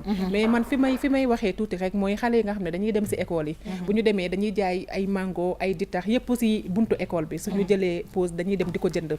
Des fois xam nga jëfandikoo ko baax na mais tamit ni nga koy jëfandikoo aussi tamit dañ ci war a sensibiliser xale yi parce que dem di jënd loo xam ne kenn raxasu ko fi mu jaar ba egsi foofu xamoo ko am ay bactéries yu ci nekk ak yooyu noonu nga ñëw jënd rek daal di lekk dem sa yoon boo wàccee indi sa yaay problème donc parents yi nañuy jënd di ko bàyyi ci kër yi comme ça nga xam ne ñoom dinañ ko raxas ba mu set def ci liñ ci war a def ba xale bi bu ko kiiwee du ko gaañ. Alors laata may dellu nag jox may mu tënk Fatma dafa am lu nga xamante ne bi aussi il faut que ñu ciy ñëw à chaque fois parce que tey muy sa doom di doomu Mama Dieye doomu Rougui ak suñu bébé bi xale yi xamatuñu fruits yi nga xam ne Sénégal ñun dañ ko xam tey xale boo ci wax xam nga konkorong tubaab lay làkk c'est quoi ok nga laaj leen ndax xam nga solom ñu ne la xaw ma ko nga laaj leen new ñoom ñu ne xamuñu dànk ñu ne la c'est quoi mais non je vais pas manger ça c'est quoi alors que dañuy war dellu si waat tamit parce que ñun tamit ay nit yu ñuul la noix et puis ay Sénégal te Sénégal li fii sax bëri na neex na. dëgg la yaa xam mais gis nga nag yi ngay wax noonu xewi na de. c'est que da nga dul doxati sax ba di ko gis. waaw mais ak kii naka la tuddati beneen bi. ndiir. déedéet waxuma ndiir de. si dem. salon donc benn bi doon niroog koko te du koko. te mu koy kii kooni voilà kooni. pourtant mi ngi am. mais yooyu nag xam nga léegi bëreetul sa poti waa Ndar maa ngi leen di nuyu. dafa neex ak gerte tubaab. kenn jënd ko moo tax bëriwul. dëgg la nag ba pare yaa xam gis nga jéegaane bi ngay wax sax même si ñoom ñun dañuy jéegaane mais tubaab bi itam ñoom comme gis nañ ni que ñun fonkuñu li ñu am ñoom dañuy ñëw fi di ko jël tey par exemple boo voyagé nga dem par exemple dëkk bu mel ni France dem si grande surface yi dem fekk fa mango da ngay gis ñu bind mango du Sénégal. mango du Sénégal ñu ngi koy jaay benn mango 10 euros. 6500 benn mango. te fii la ñuy ñëw Casamance bi la ñuy ñëw jël ko dem. te ñoom ñoo koy exporté di ci am loolu lépp ñoo koy yóbbul seen bopp di ko jaay 10 euros benn mango 6500. benn mango boo xam ni ça coûte ici peut-être 300 francs. wala 400 francs non mango sax du jar loolu benn mango. xanaa kilo bi benn mango 10 euros Casamance sax ñu may la ko fa. 6500 ñu ne déet waay ñu ne chinois yi dañuy ñëw Sénégal anacarde bi ñu ngi koy bëgg a jeexal. Casamance boo fa demee anacarde bi chinois yi léegi ñu jeexal ko. waaw est-ce que xam nga lu tax. parce que dafa mel ni ñoom ñoo ñu ko gën a soxla. non parce que ñun xamuñu ko. effectivement te gëstuwuñ ci. ñoom ñoo ko xam gëstu ko di ko jël di ko dem yóbbu mais léegi dama bëgg may ñuy wane xale yi. non foofu ma xale yi xamuñu ko sincèrement may. yaa xam dëgg la kay dinaa am foo xam ne naa ci ànd ak yow xale yi xamuñu ko parce que wanuñu leen ko. mais côté yaakaar naa gëstu bi ak wane bi y a des efforts qui sont faits quand même xanaa kay fi ñuy wax fan lay pêcher maanaam fi yëf yi taxawee mooy accompagnement. vraiment ñi nga xamante ne ñooy def transformation bi problème bi ñu am surtout mooy ñu am ay unité de transformation yoo xam ne dana leen permettre ñu mën a def à grande quantité. ñu mën di exporter. ma fàttali rek au passage que ne am na benn moment boo xamante ne lii di anacarde bi. pour ñu génnee ko Sénégal yóbbu ko feneen. Banjul lañ doon jaar. léegi nag depuis quelques années port bi nga xamante ne mooy bu Ziguinchor bi ñu réhabilité ko defaraat ko ba mu baax léegi affaire yi mën na di jaaree foofu jaar port fii nii. port autonome bu Dakar daal di dem nag destination dëkk bu leen mënti bu leen neex rek ñu yóbbu ko fa. alors pour ñëwaat ci li nga xamante ne mooy wanale bi yaa xam yaakaar naa ne ku ci nekk daal war na si taxaw surtout nag les autorités ak pouvoir public yi nga xam ne ñoom ñoo gàddu loolu maanaam accompagnement ak soutien képp koo xamante ne jug nga taxaw di jéem di def dara parce que boo xoolee femmes yi ñu ci ëpp ci biir entrepreneuriat la ñu nekk fexe nañu ba taxawal dara jëmmal dara di liggéey. li ci des nag mooy ñi koy consommer ñu jàppale leen parce que yëf yi tamit c'est une chaîne. tout à fait sànq ñu ngi koy wax. je suis d'accord c'est une chaîne boo xamante ne les hôteliers dañ si war a jàpp parce que ala kulli xaal bu ñu amee ay invité dinañ defar ay gâteau dinañ def gis nañ sax ci biir élément bi sànq dama ko fàtte soulever ay brochettes yoo xamante ne ñu ngi ko defee pomme de cajou bi. brochette nee na boo ko jëlee lekk ko suñ la waxul ne lii pomme bi lañ ko defaree doo ko xam doo ko yaakaar sax. donc je pense que y a des efforts qui sont faits. ñu ngi jéem ñu ngi créer li ci des rek mooy ñu labelliser leen. voilà pour revenir dans label 221. je suis bien d'accord avec toi. alors justement ce genre de produit comme fognon bi. Iba mi ngi koy améliorer di ko sénégaliser Iba fan nga toll parce que dafa mel ni ma seen nii daal Iba mi ngi xool li nga xam ne moom mooy raisin yi. parce que togg tamit présentation da cee am solo. Iba fan nga toll ci sunu plat tey bi. waaw pare naa suñu laax bi tegoon nañ ko. waaw donc jusque damay bàyyi mu sedd rek. d'accord donc su seddee comme ça ma mën a jël 1 à 2 bananes. waaw donc mu permettre nga apporter un goût supplémentaire fognon. d'accord donc bu ñu si paree. après ma mën a ñëw si suñu soow bi. ok donc soow bi jusque lait am na ay lait yoo xam ne existé na déjà. c'est bien fait donc jarul ñuy sonn. donc moom la ñuy utiliser rek yokk si tuuti peut-être vanille rek lañ siy yokku. comme ça ñu mën a def suñu dressage tout à l'heure. très très bien Iba ñi ngi lay gërëm di la sant bu baax a baax waaye Iba d'accord nga ne que Sénégal bari nañ ay fruits et légumes yu nga xamante ne bi il serait important aussi que ñu ciy xuus bu baax a baax parce que yooyu tamit ferñeent yi bari na maa ngi koy wax sànq. waaw donc am nañ fii nii plein de produits yoo xamante ne nii c'est des produits sauvages en fait mooy yi nga xamante ne nii forêt bi moo ñu koy jox.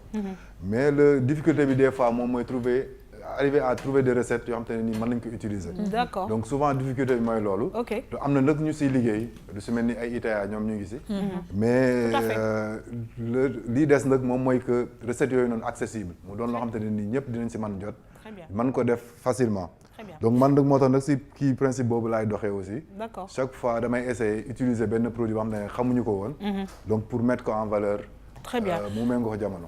comme ni nga defee tey rek fognon bi def ko laax waaye tamit améliorer ko bu baax a baax avec des fruits et c'est important baax na pour mag pour xale et puis pour tout le monde en tout cas dañuy remercier bu baax a baax madame Guèye Maïmouna Sy toujours un plaisir ba noppi nag li ma ci gën a neex yaa ngi xuus ci biir Sénégal parce que Sénégal ñoo ko bokk te gox bu ne ak la nga am ak richesse ba nga am ñu ngi lay gërëm di la sant merci beaucoup. man maa lay sant gërëm la bu baax a baax yaa xam merci beaucoup mbokk yi daal di xuus nag rek si ci conseil beauté jigéen ñi nag vergeture sonal nañu léeg-léeg de bu ko defee ñu daal dem régie dellu si waat xool Fatma astuce bi nga xamante ne bii indi nañu ko tey pour daal dindi loolee nga xamante ne bii rafetul dara ci yaram mbokk yi ñu dem dellu si waat.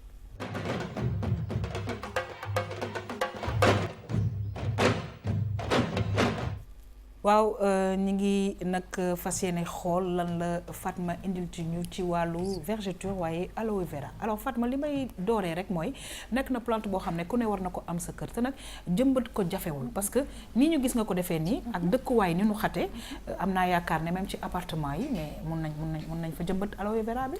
bien sûr yaa xam boo xoolee bu baax sax fi ñu toll ni man bouteille laa jël xar ko def ci terreau maanaam dama dem ci jardinier yi laaj leen ñu defal ma ci terreau defal ma ci aloe vera bi. d'accord léegi bu ma neexee ma bàyyi ko ci biir kër gi. mun na nekk plante d'intérieur comme mun na nekk plante d'extérieur. loolu moo ci neex.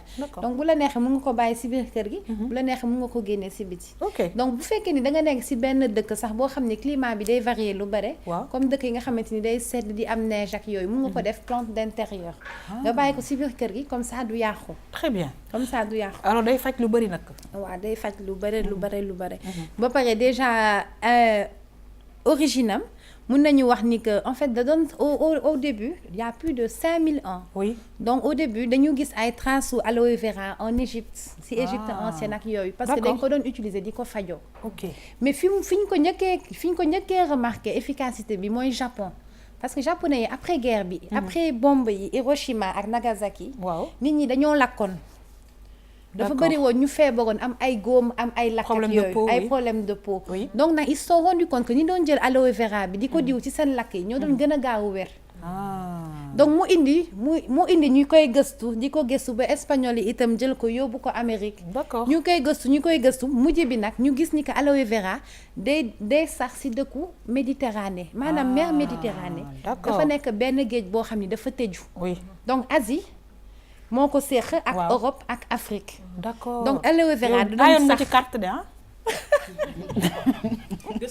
yaa xam naa géographie.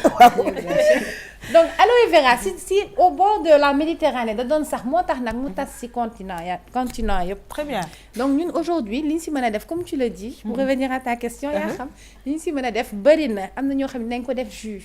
ñu ne da leen di rajeunir. oui. parce que gis naa ñuy yore ay butéelu aloe may yu mag yooyu di koy naan. am na ñu koy naan ñuy naan jus d'aloe vera ñu ne da leen di rajeunir. d'accord am na ñu koy naan am na ñu koy diwoo am na ñu koy def seen karaw tout dépend am na comprimé boo demee pharmacie am na comprimé yoo xam ni. aloe vera la. et puis il y a des dentifrices à base d'aloe vera du maquillage à base d'aloe vera enfin ñu ngi koy utiliser si dans les cosmétiques absolument ak garab yi tamit pharmacie bi. donc ñun aloe vera tey ñun ñu koy utiliser. dañ koy utiliser pour dindi réew. vergeture. voilà donc réew mën na dal góor mën na dal jigéen na am na góor yu am réew si am na donc réew yi lu ñuy njëkk a def mooy dañuy jël benn branche aloe vera bi xar ko léegi nag ñu jël sève bi nekk ci biir d'accord moo nekk ni ndox bi mais dégg naa ndox bi dafa weex de soo paree daal weex na de loxo yi moom dina doy waar donc ndox bi la ñuy jël nii waaw def ko ci benn bol ok mooy sève bi d'accord am na ñoo xam ne si dañ koy utiliser pour d'autres choses am na ñu ci defar mélange pour diw bopp. ok am na ñu koy utiliser pour épilation. d'accord pour épilation aussi. oui ok am na ñu koy utiliser pour masque. d'accord am na ñu koy utiliser pour beaucoup de choses. est-ce que bii tamit lañu bii mën nañ ko lekk est-ce que bii mën nañ ko lekk bi. par contre loolu wóoruma. parce que nag il faut ñu xam ni que aloe vera dafa bëri ay façons. absolument donc aloe vera du benn garab bi kese. da ngay gis am na yu mel nii. am na yoo xam ne day gën a ubbeeku. ok am na yu gën a yoo xam ne tige bi day gën a sew. d'accord am na yoo xam ne ndox bi day bëri am na yoo xam ne ndox bi du bëri. ça dépend donc dafa bëri façon. d'ailleurs man sama bos bi ma koy jël nii ki ma ko doon jaay mu ngi ma naan dafa am bu baax bi ak chinois bi. ma ne ko amul chinois. même ci garab yi dafa am bu baax yeeg bu chinois bi. aloe vera bi gis ko soxna si bi ma lay jaay nii moo gën a cher parce que moo gën a baax. gis nga bi moo ëpp ndox. bii mooy original bi mu ne ma xoolal bee bu sew bee boobu mooy chinois bi. c'est pas gentil ça. ma ne ko lan mooy différence moi j'ai essayé de lui faire comprendre que aloe vera dafa bëri façon. mais moom wóor na ko ni. aloe vera bu sew bi boobu mooy imitation. mooy imitation bi. il n'a pas trop compris non il n'a pas compris. donc sève bi laa jël sève aloe vera bi laa jël. gel bi nekk ci biir. oui moom laa jël def ko ci benn bol. waaw. tout simplement. jël huile de coco. huile bu baax waaye. huile de coco. def ko ci kawam. mais rek dafay gaaw a di dëgër huile de coco bi. boo defee nag tuuti rek dafay way. voilà c'est le mot en fait. mais ce qui mooy huile de coco bu baax. bu baax bi mooy way justement am na boo xam ne du way donc. dañ ko jaxase donc huile de coco bi laay jël. boole ko ak aloe vera bi. day xaw a mel ni benn gel. d'accord moom laay jël def ko ci benn pot. ok di ko diw ci kaw vergeture. ah mais ban moment nga koy diw ci kaw vergeture? Le soir mun nga ko diw le soir. day fekk nga sangu ba set 2 fois par jour. day fekk nga sangu ba set. nga xam ne du am benn produit sa yaram. bien sûr nga def ko ci. aloe vera huile de coco donc mun nga ko diwoo le matin boo sangoo ba pare. d'accord le soir itam nga diwoowaat ko. est-ce que si partie yi rek la wala sur tout le corps? si partie yi am verge si kaw bu rew yi kese nga koy diw. ok c'est pas la peine nga koy diw sa yaram yëpp. d'accord donc fi nga xam ne dafa am vergeture nga bëgg mu dañ foofu ngay jël di si diw aloe vera bi ak huile de coco bi bés bu nekk. d'accord mais résultat yi il faut souligner que résultat yi du gaaw. ok c'est pas il immédiat. faut environ 3 mois. pour nga commencer gis ni que vergeture yi mi ngi dañ parce que nag ñëpp xam nañ ni que rew gaawul dañ. dëgg la mais ce qu'il faut dire aussi c'est que méthode bi tamit méthode boo xam ne la c'est efficace. d'accord donc du loo xam ne da nga koy diwoo te doo am résultat di nga am résultat mais sur la durée. tout à fait alors c'est important Maï je pense que bon aada bi maman indi. ak aada yi ñuy wax boobu ba léegi. pour ñu dellu si waat ci naturel bi. alors les produits naturels moi je pense que dañu dul xam peut-être naka lañ koy utiliser mais soo ko xamee ça peut soigner beaucoup de maux. absolument beaucoup de maux lii maman wax sànq rek mais dañu nekk ci jamono joo xam ne léegi ñii réer nañu ñii xamatuñu fu ñuy teg seen tànk ñii feebar bu ne dikkal na leen. boo waxee ñu ne dañu wàcc suñu ànd moo tax. te booy dem di yéegi ci beneen ànd fekk borom ma nga fa toog.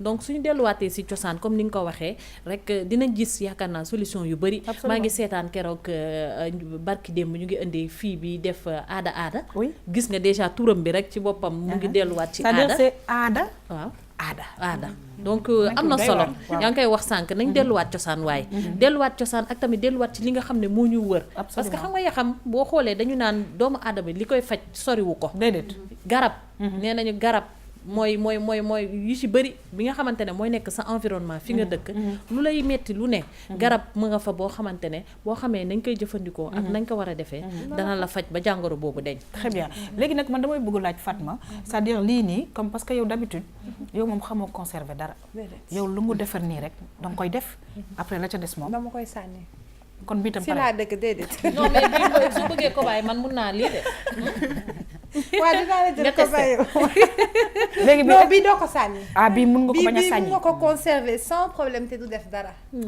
waaw d'accord fan nga koy conserver aussi mun nga ko def si benn bocal si benn pot nga teg ko noonu sa voilà wala nga même mun na bañ a dem frigidaire du def dara d'accord kon nag Fatma ma bàyyi la dernier conseil parce que xëy na jigéen ñi sonal nañu am na góor ñu ko am mais def naa ne góor ñi est-ce que ñoom tam dinañ am temps parce que ñun dañu am temps suñu yaram est-ce que dinañ am temps di ko def mais ñu laaj soxna yi parce que xam tey la samedi soo gisee ne sa borom kër daf cay am nga dem jëli lii rek bokk na ci defar sëy bi aussi non bien sûr bi mais sëy bu ñuy wax sëy itam pour lii la parce que nit tamit bu la jëlee sa kër takk la dugal la si këram c'est pour nga toppatoo ko absolument toppatoo ko à tous les niveaux munoo ne moom li muy lekk ak li muy naan kese ngay lijjanti donc pour góor yi ko am te gis nga lii yaa xam non seulement dina dindi vergeture mais mun nga ko utiliser itam à d'autres fins par exemple mun na nekk aftershave après rasage day adoucir la peau donc góor ñi mun nañ ko utiliser même pour bu ñu rasé woo ba pare mun nañ ko diwoo mun nañ ko utiliser ci leneen. très bien et puis produit naturel la aloe vera la c'est huile de coco la donc ça ne peut être que bénéfique pour très bien ñu ngi lay gërëm di la sant bu baax a baax Fatma toujours un plaisir parce que naturel bi dafa am solo te aloe vera bi nit ñaa ngi koy indi di ko indiwaat ma dem Régine nag daal di recevoir deuxième équipe bi. Zoom on the beat.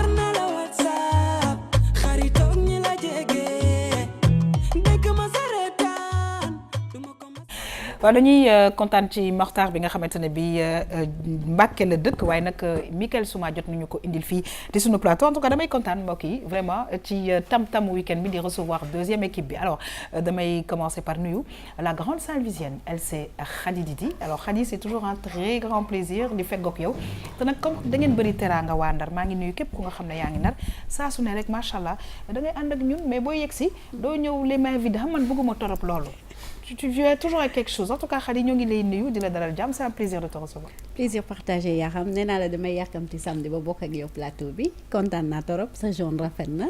ak sa jaune. maa ngi nuyu ñi ma bokkal plateau bi di nuyu téléspectateurs yi safo RTS 2 di naan leen ñu dem ba ci kanam ñu xool bon plan bi ma leen indil tey. Très bien, merci beaucoup Khady Didi. Alors di nuyu avec vraiment beaucoup de plaisir à chaque fois suñu xarit suñu mag ki nga xam ne moom moo ñu dalal baax muy monsieur Michael Souma, toujours un très grand plaisir di feggoog yow nga indilaatal ñu suñu xarit bu nga xamante ne bii jot na fay jaar mais à chaque fois dañu gis ne carrière am macha allah mu ngay dem ca kanam ca dëkk bu sedd boobule ñu duppee Canada. Tout à fait yaa xam maa ngi lay nuyu di nuyu ñi ma toogal ci plateau bi yëpp di nuyu suñu mbokku téléspectateurs yi voilà c'est vrai que moom nag mu ngi tudd Ilam. Ilam nag c'est vrai que nañ dellu si waat ci carrière mag lépp ak léppam parce que soo seetloo à l'époque fii ci Dakar FM jot na fi jaar dans l'émission Génération 3R parce que mu ci hip hop la commencé dans un groupe de hip hop et donc voilà donc après mu dem Canada def ay jaloore tu vois il a dignement représenté le Sénégal en fait fële au Canada et on aura l'occasion d'y revenir tout à l'heure Inch'Allah ñoo ngi lay gërëm di la sant waaye nag di nuyu bu baax a baax elle dafa bëgg ma naan ko la star vraiment Mami tout mais tey dafa def fël-fëlaale sànneeku da nga ko ci boole. C'est une suite les gens ils disent fël-fëlaale sànneeku. da nga ko ci boole en fait. maa ngi lay nuyu la star. maa ngi lay fay mbaa yaa ngi ci jàmm. maa ngi sant yàlla bu baax a baax. man noonu laa la rawee nag. macha allah waay. waaw tey li nga sol moom. waaw ñu gisoon suuf si sax ñu xam ne. waaw non tey c'est que day am ay jours y a des jours da ngay sañ sa ba yëg ko. kon yëg nga ko nii tey da nga ko yëg. Macha Allah. Voilà, donc ça arrive. C'est une très belle tenue qui m'a été offerte par Sawan. Sawan moo ma def nii tey bon dëpp naa carte gi sax mais xam naa da nga ma koy baal. Di nuyu aussi ñi ma bokkal plateau bi c'est toujours un plaisir à faire âge comme d'habitude. Beaucoup de rire, beaucoup de bonne humeur pour juste passer un très bon week-end. Très bien. En tout cas avec les programmes de la RTS2 Ilam dañuy kontaan saa su ne di feggoog yow nga dellu si waat fii ci plateau bi ñu kontaan ci loolu nga indil ñu guitare bi xam naa ne téléspectateurs yi xaar leen ñu dans quelques instants dinañu def live and direct fii ci tam-tam du week-end maa ngi lay dalal jàmm ci plateau mais jërëjëf si dalal bi ak si partager plateau bi ak yéen ku mel ni Michael Souma moom njëkk invité rajo mag sama groupe boobu dëgg la kon tey su yàlla defee bu ma ñëwaat toogaat ak moom fii loolu fierté ak honneur la quoi dëgg la ñu ngi lay gërëm di la sant bu baax a baax mbokk yi du ma def rek lu dul daal di dem ànd ak suñu xarit Khady Didi bon plan bi tey mbokk yi fan la ak naka lay demee ñu dem dellu si waat.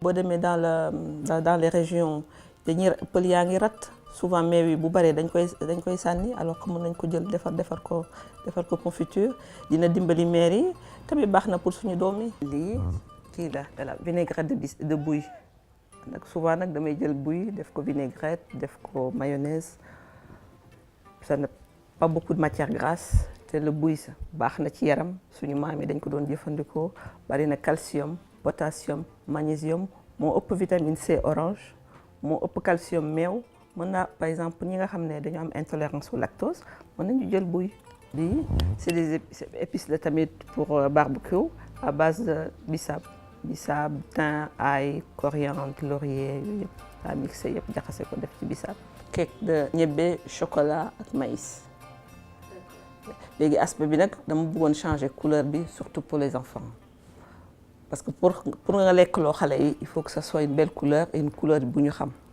loolu moo tax ma def ko nii au chocolat et puis je me suis rendu compte que moo gën neex bii kii la un cake à la patate douce miel citron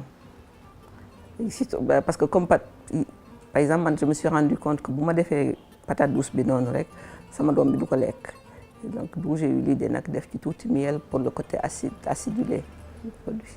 Bi c'est la vinaigrette bissap bi c'est plutôt balsamique sauce balsamique je l'a inspiré wu parce que fee ma dëkk tubaab jalaaw benn magasin jegewuñu il fallait que ma créer li nga xam ne du ma soxla chaque fois di ñëw ba Dakar di jënd te en plus bissap baax na pour ñi am anémie.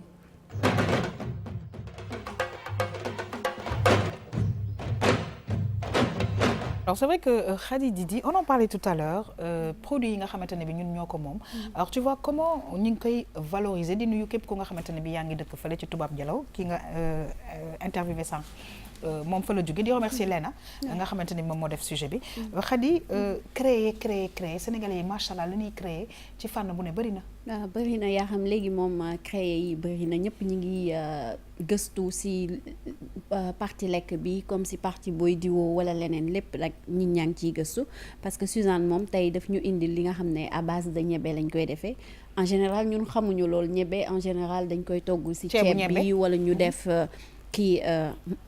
kii boobu nambe voilà affaire yooyu mais xamuñu woon ne que ñebe mën nga ci def gâteau moom loolu lay defar ñebe bi da siy def gâteau parce que surtout xale yi en général bëgguñu ay ñebe affaire yooyu te ñebe ñëpp xam nañ dafa bëri fer day am na yu bëri ay ferñeent yu bëri yu nekk si biir ñebe dinañu jëriñ donc moo taxoon ma ne xaar ma dem xooli ko ñu xool produit yi indil ko Sénégalais yi comme ça ñu koy mën ñoom tamit di consommer très bien dina mi ngi defar tamit bisaab bi nee na da ciy defar ay kii épice da koy boole ay thym ay laaj yëpp pour boo bëggee mariner sa yàpp wala sa jën mën nga ko utiliser waaw bii mooy kii bi pour bisaab bi bi mu boole ak thym moo ci nekk laaj bëri na ay épices daal waaw ci barbecue dafay changer même day changer couleur bi waaw lii confiture de ñebe la plus cacao tam confiture ñebe plus cacao waaw alors ñebe bi la def damay dem ci Mickaël ak cacao balaa may dellu si waat yow alors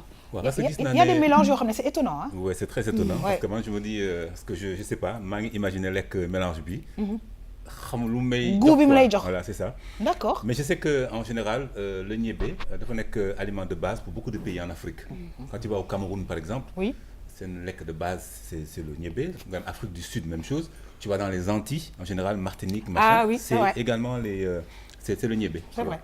Alors Khady nee na daal moom dafa testé ay produits yu bëri yoo xam ne mën na ànd mën nañ ko boole te du yàqal nit ki dara loolu la def donc xanaa rek ñu jéem ko testé ñu xool qu'est-ce que ça donne nit ñi mën nañ koy jéem a jëfandikoo boo woowee Suzanne sa doom yi mën nañ ko jënd nga jox leen ko ñu lekk mag mën na ko conservation lekk bi naka lay demee parce que gis naa ne que bon faut bien penser c'est au frigo au frigo waaw am na tamit mu ngi ñu doon wan ne am na vinaigrette à base de bissap ak à base de bouille. waaw vinaigrette à base de bissap bi nee na moom mën nga ko utiliser sax pour comme ça tey booy defar vinaigrette nga utiliser bu nekkee couleur rouge bi da lay déranger. mën nga jël bissap bu weex bi. d'accord parce que acidité boobu. xam nga comme citron rek. acidité bi dina la arranger waat ba pare mi ngi ma naan ñebe bi tamit wax na ma si lu am solo nee na. comme par exemple ñi am drépano mën nañ koy utiliser da leen di faj. nee na moom si loolu si comme moom feebar boobu da ko am doomam am ko donc moo tax moom mu xalaat ci bu baax di ko utiliser xam naa ñoom drépano kon nag ñu ñuy faral di utiliser li nga xam ne moom mooy ñebbe bi alors man damay dem ci Iba directement parce que Iba gis nga léegi suñu produit yi nga xamante ne bi dañ ko am fii ci suñu dëkk yéen ñi seetaan gis ngeen ne ñu ngi ci def ay gëstu c'est-à-dire que bu njëkkaan confiture tubaab bi la ñuy utiliser léegi nee nañ ñu confiture yi ak sunu ay produits ñu ngi koy defar et cetera Iba lan nga xalaat ci découverte bi nga xamante ne bi Khady indil nañu ko tey ci wàllu sunu produit yi nga xam ne moom la ñu am. waaw man comme Mickaël rek j'étais un peu surpris de voir le mélange ñebe cacao. oui. yàkkamti naa xam daal nan la war a mel. parce que c'est assez étonnant quand même nag sincèrement. c'est assez étonnant alors côté barbecue bi tamit bisaab bu mu def ay épices yu nga xamante ne bi boo ko defee ci barbecue bi j'ai un peu vu les images ça change un peu de couleur mais je pense que Iba dinañ la ci jox comme ça nga yow sa bopp nga testé ko après tu nous diras. ouais ça serait bien testé ko surtout que bisaab côté acide bi mu am. donc si yenn plat yi foog naa ne dina mën a marcher vraiment. ok alors Iba fan nga toll justement ñun si sunu laax foñon bi. waaw laax bi de daanaka pare na donc defar naa mélange u laax bi ak banane bi. waaw donc dama écraser banane bi. mélanger ko ci laax bi. ci laax bi. surtout que loolu day permettre pour ñi nga xamante ne nii bëgguñu suukar. donc dina apporter côté sucré ci laax bi. très bien léegi bu dee soow nag ñoom mën nañu utiliser soow sans sucre pour ñi ko bëggul. ok donc sinon pour les autres ñu utiliser soow bu am suukar déjà. donc agrémenter ko après ak fruits yi.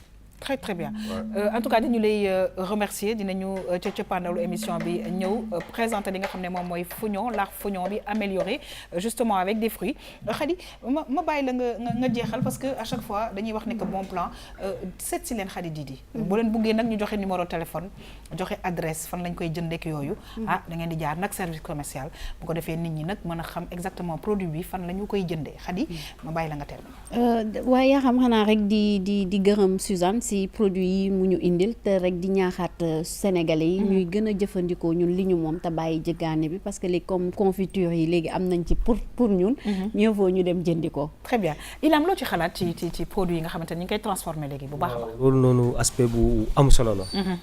parce que tey dañu war a consommer local ah. dëgg la. parce que ñun am nañ lépp. kon tey suñu gisee ñoom dañuy transformer lu mel ne ay ñebbeeg. ñoom bisaab ak ñoom seen. très bien ñu fi nekk dañ leen di war a jàppale. très bien moo tax tey xam nga baykat yi nañ si gis seen bopp. comme ñi nga xam ne dañuy transformer affaire yi def ko si butéelu rafet yi. waaw xam nga gars yi dañ si war a gën a mën a. jàpp chaîne la daal te chaîne la te ñu ñoo leen war a jàppale. voilà ñëpp ci bénéficier wu en tout cas Khady Didi c'est toujours un plaisir à chaque fois. la grande salle deuxième di fekk ak yow. macha allah di jox rendez-vous incha allah téléspectateurs yi pour beneen bon plan. ci tam-tam du week-end merci beaucoup Khady mbokk yi ñu dem régie dellu si waat yegg si nag ci li nga xamante ne bi moom mooy affairage avec la grande Mamitou c'est parti.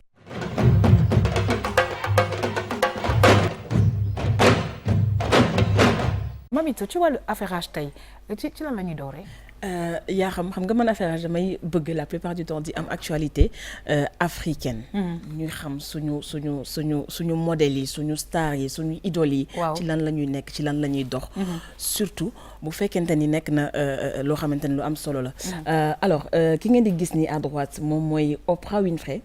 mu ànd ak directeur u Apple.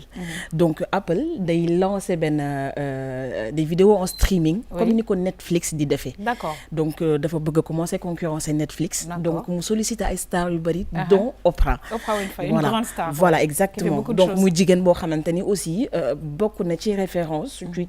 ci der bu ñuul. parce que jàmbaar la bokk na ci jigéen ñi nga xamante ni aussi ñu am influence la ñu. Oprah proposé leen par exemple 2 documentaires je veux d'abord terminer sur Oprah 2 documentaires ak benn série bu nga xamante ni nii day wax ci lépp lu jëm ci affaire toxicomanie harcèlement en milieu professionnel. donc muy ay contenu yu am solo yoo xamante ni jigéen bu ñuul moo ko proposé ki nga xamante ni mooy le géant Apple. alors bu ñu jógee ci Oprah ñu dem ci Canabasse waxoon nañ ko fi la semaine dernière. histoire u Canabasse ak Omzo Dollar.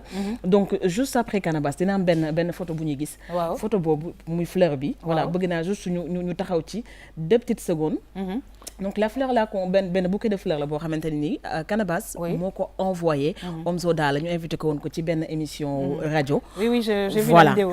donc nee nañu li mu ko jox lii la muy benn fleur ak benn carte mortuaire donc carte bi soo gisee ci suuf dañ ci bind muerte maanaam muy geste boo xamante bu fekkee lii la parce que ni dañ ko dévoilé ni lii la sur les réseaux sociaux mais su fekkente ni lii la c'est un geste qui est bas de la part de Canabasse parce que clash là entre ñoom ñaar et ils se disent tout le temps dañu bëggante dañu lii dañu laa et Omzo mi ngi prépare aussi son show le 5 affaire bi commencé ñuy xëccante mais ce bouquet de fleurs là ñëw indi beneen tournure affaire bi maanaam c'est comme si nit ki da nga ko yéene dee et c'est du loo xamante ne dañ koy rafetlu si toutefois en tout cas li ñu wax ni moo nekk ci bouquet bi lii la mu nekk action boo xamante ne nii ñoo ngi koy ñaawul et puis di ñaan jàmm aussi entre les deux frères ñoo bokk li ñuy def yàgg nañ ci kii donc ay affaire de événement affaire de clash. très bien warul tax yenn détails yi di am seen diggante. alors ñu xuus. voilà bu ñu jugee ko kii mooy Omzo Dollar. donc moom mooy. on l'a reçu ici d'ailleurs. exactement voilà exactement muy un jeune rappeur sénégalais bokk ci new ji bi quoi comme ni gars yi di wax. alors bu ñu jugee ci Canabasse ak Omzo Dollar dañuy jàll ci dernier élément bi. si l'élément est disponible alors li ngeen gis nii mooy Sakoy Mangane. on en a parlé ici. voilà muy benn série boo xamante ni nii mi ngi commencé sur Canal Plus et ay sénégalais liggéey ci. léegi nag benn sénégalais bi ngeen gis ki mooy Mass Seck bu Mass MASS Black ex Black Diamond exactement léegi mu nekk ci beneen groupe média fii nii léegi Mass il les a accusés de plagiat maanaam dañu sàcc idéem. voilà donc c'est ñu nekk actuellement ci di xëccoonte ki nit am na amul en tout cas la série a été produite par Canal Plus. d'accord mi ngi commencé diffusion yi y a des scénaristes qui ont travaillé dessus notamment Diomaye Augustin Senghor le jeune scénariste may profité di ko nuyu mu bokk ci projet boobu donc mu nekk un très grand projet boo xamante ne nii Mass ñëw na ni il a été plagié donc maintenant attendons de voir un peu lan fan lay jëm est-ce qu'il a les preuves de li muy avancé et si toutefois il a des preuves ça va être un peu compliqué pour Canal Plus peut-être que même dinañu obligé à arrêter série bi parce que tout simplement c'est l'idée de quelqu'un d'autre. wala trouver un arrangement tout simplement. par contre yaa xam oui dama mën benn inf mooy information. oui oui yaa xam des fois foo ma koy update xam nga. foog nga may mise à jour quoi. update ok non boo waxee mise à jour. xam nga day xaw a kii. ok da naan update. update ah ñu defal na nga waaw man nag branché wu ma. non del wax update. yow foog nga branché. d'accord léegi équipe sud-africaine de rugby. waaw dañu dem Turquie pour benn match. ok un match international. léegi match bi di daw match bi fi muy commencé xam nga dañuy def hymne national. waaw ñaari équipe yi. waaw léegi fi ñuy defee hymne Sud-Afrique bi. Afrique du Sud bi. ku mel ni man. xam naa la ñu wax mu télécharger son bi def ko ci téléphone am. waaw télécharger hymne bi. def ko ci téléphone am. teg ko ci haut-parleur bi pour hymne bi jàll. waaw hymne bi commencé jàll gars yi di chanter xam nga hymne. waaw. fort waaw nit ñi di chanter ba ci yàgg rek. téléphone bi sonné benn Baara Mbaye imagine woon. téléphone bi sonné. sonné na mais du Baara Mbaye ko damay neexal. non yaa xam bu dagg sama élan damay kii dama koy affaire bi sonné. appel.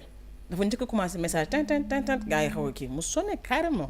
donc mu nekk benn événement boo xamante ne nii. doy na waar bon voilà. y'en a qui ñu ko d'autant plus que ci hymne je veux dire on ne bouge même pas. exactement alors la suite de tout ça je sais pas comment ça va se passer. mais je pense que waaw en fait y'en a qui le voient un peu comme benn manque de respect un manque de professionnalisme. parce que quand même un match international de deux pays war nañu quand même jël les dispositions nécessaires.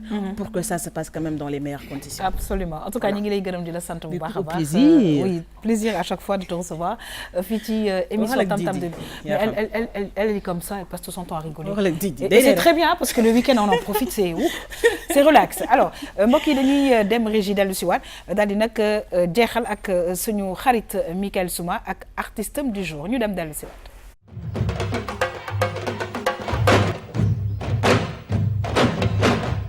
waaw Michael Souma tey sunu artiste bi du ma def rek lu dul bàyyi la ak moom. voilà donc yaa xam suñu mbokku téléspectateurs yi tey nag suñu invité mooy Ilam alors Ilam nekk un jeune sénégalais bu bàyyeekoo naturellement fii Sénégal. alors yaa xam wax naa ko sànq moom nag soo fàttalikoo temps génération hip hop fii ci Dakar FM jot na fu ñëw ak un groupe de rap parce que ñoom il a démarré dans le hip hop.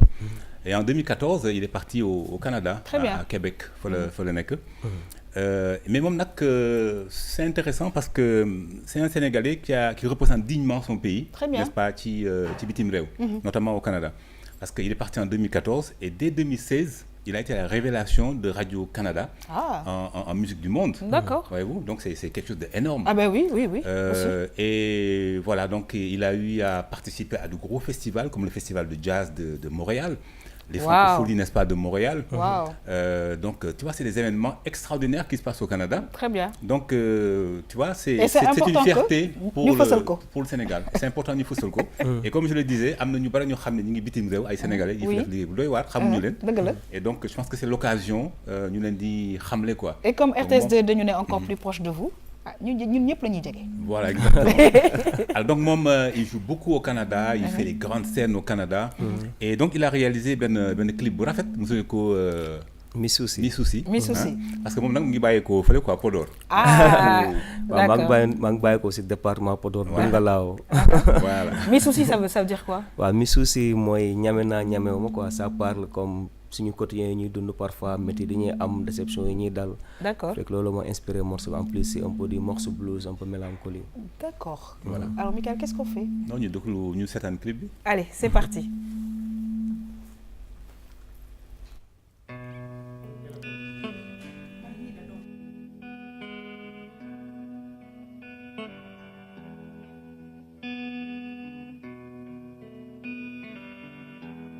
Misusi misusani mijabi mijabani sada nyago Allahu isodo khulala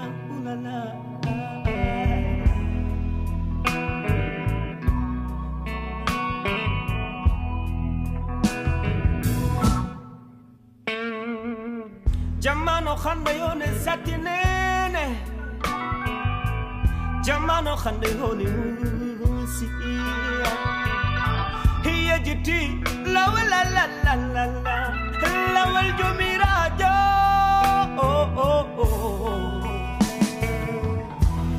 Misusi misusani Mijabi mijabani alors mi souci Michael Souma maa ngi koy wax sànq tu sais c'est extraordinaire parce que c'est une musique du monde. C'est ça. Très très recherchée avec les instruments. Justement. Qu'on entend très très très bien. Tout à fait. Voilà. Ouais, comme pour dire que musique c'est la créativité, c'est l'innovation, c'est la recherche. xam naa nañ ci waxtaan tuuti mais man li ma bëggoon xam mooy. yow bi nga yeggee Canada. waaw c'est-à-dire yow ce premier contact avec le Canada venant du Sénégal naka la demee. waaw bah merci beaucoup pour invitation bi encore. waaw ba mu njëkkee ñëw en fait c'était pas facile. parce que premier contact bi sedd bi la woon. oui au Canada oui. waaw mais après par la suite nag xam nga comme foofu dëkku musique la. parce que man dama bëgg musique dama passionné. ba ma ñëwee mënoon naa ut foofu job mais après dama continuer si sama musique jël risque bu rëy tamit par rapport ak concours ma bokkoon parce que concours boobu pour nga bokk si foog nga am groupe te man dama ñëw 1 mois rek postuler benn concours bu mag tu vois Spectral ñoo ko organisé comme ñu doon def ñuy organiser festival yi foofu léegi nag bañ accepté sama candidature léegi nag may wër ay musiciens xam nga fu ma xam ne am na tëgg rek ma dem yore sama guitare nag am fit ba dee xam nga léegi par la suite yàlla defal ma sutura xam nga ba ma am fa benn band ñu def ay répétition boobu kenn xamuma woon par la suite si laa fa prix ma fa njëkk a gagné c'était le coup de cœur Spectra coup de cœur du public après par la suite nag si la commencé si la ma gars yi commencé xam foofu xam nga mooy loolu quoi parce que tamit comme li may wax rek Sénégal talent kese la Afrique talent kese la et que man fierté la tey si man su ma demee foofu noonu di représenter Sénégal ak fépp fu ma mën a dem si àdduna bi. Très bien alors Michael dafay wax c'est vrai que c'est un très grand pays de musique alors am na ku ma xam ne dama fàtte turam. mais non déjà Garou c'est clair c'est un Canadien. mais il y a aussi celui qui a interprété Tant pis je me rappelle plus de son prénom bon on trouvera certainement. alors mu nekk dëkk bu nga xamante ne bii dañuy accepter aussi les autres musiques. et ça c'est un point boo xam ne les Canadiens. xam nañ ne ils acceptent les autres. Ouais, mais ils acceptent les autres musiques, mais pas toutes les musiques quand même. Mais évidemment. Ouais, évidemment. Parce que foofu noonu comme lu ma koy waxee foofu gars yi dañoo xam musique en plus. Concurrence foofu dafa intense. Par rapport ak musique africaine bi foofu noonu. Aussi... Parce que je vois aussi quelqu'un comme Alioune Guissé, qui est un artiste sénégalais qui vit aux États-Unis. Lui aussi, il va souvent au Canada. Et je vois aussi spectacle. Ils sont nombreux les musiciens sénégalais. Ouais, musiciens sénégalais. Ils sont quand même nombreux maintenant. Hein, oui. waaw bëri na gars yi moom comme li may wax rek. tey da nga dem États-Unis am nañu ko mel ni Meta de Cornerstone xam te ni xam nga ay New York Times def nañ si moom article mais amaana tey ñu bëri xamuñu ko mais am nañu ko commencé xam te war naa defa moom spectacle moom juste pour dire qu'il y a beaucoup de Sénégalais qui représentent le Sénégal partout dans le monde et qui n'ont pas eu l'occasion que public sénégalais bi xam leen. Très bien. Alors je parlais de Rock Voisine, j'ai trouvé. Voilà, Rock Voisine. Mais yo, comment tu as fait pour oui, Rock Voisine.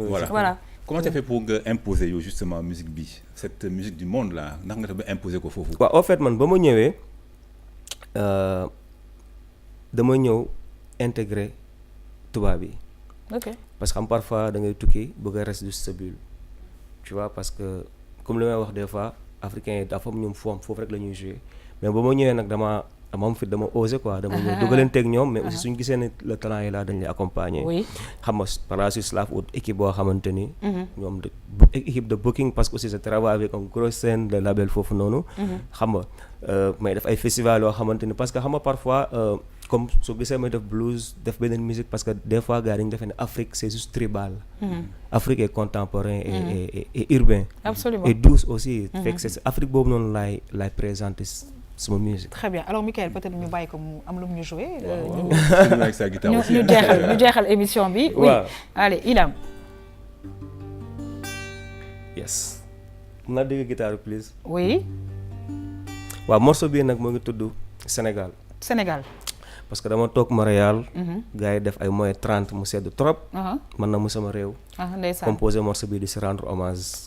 kulli waykatu Sénégal. Très bien. nga xam dafa yëkkati drapeau. Allez on y va c'est parti. Sénégal. bawo baab misaal na.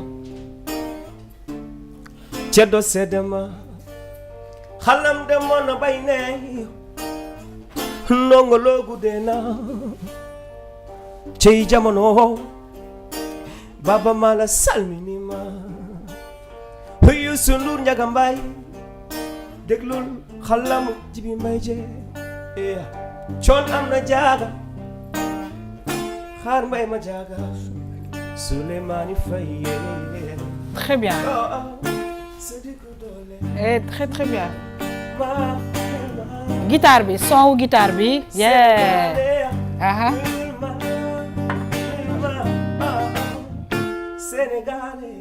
Très bien. Alors bravo. Alors Michael muy def musique bu nga xamantene bi dafa am solo mu nek malheureusement sénégalais yu def liggéey bu rafet bo xamantene bi on ne les connaît pas très bien au Sénégal mais RTS 2 mi ngi leen di fësal Michael Souma. Tout à fait.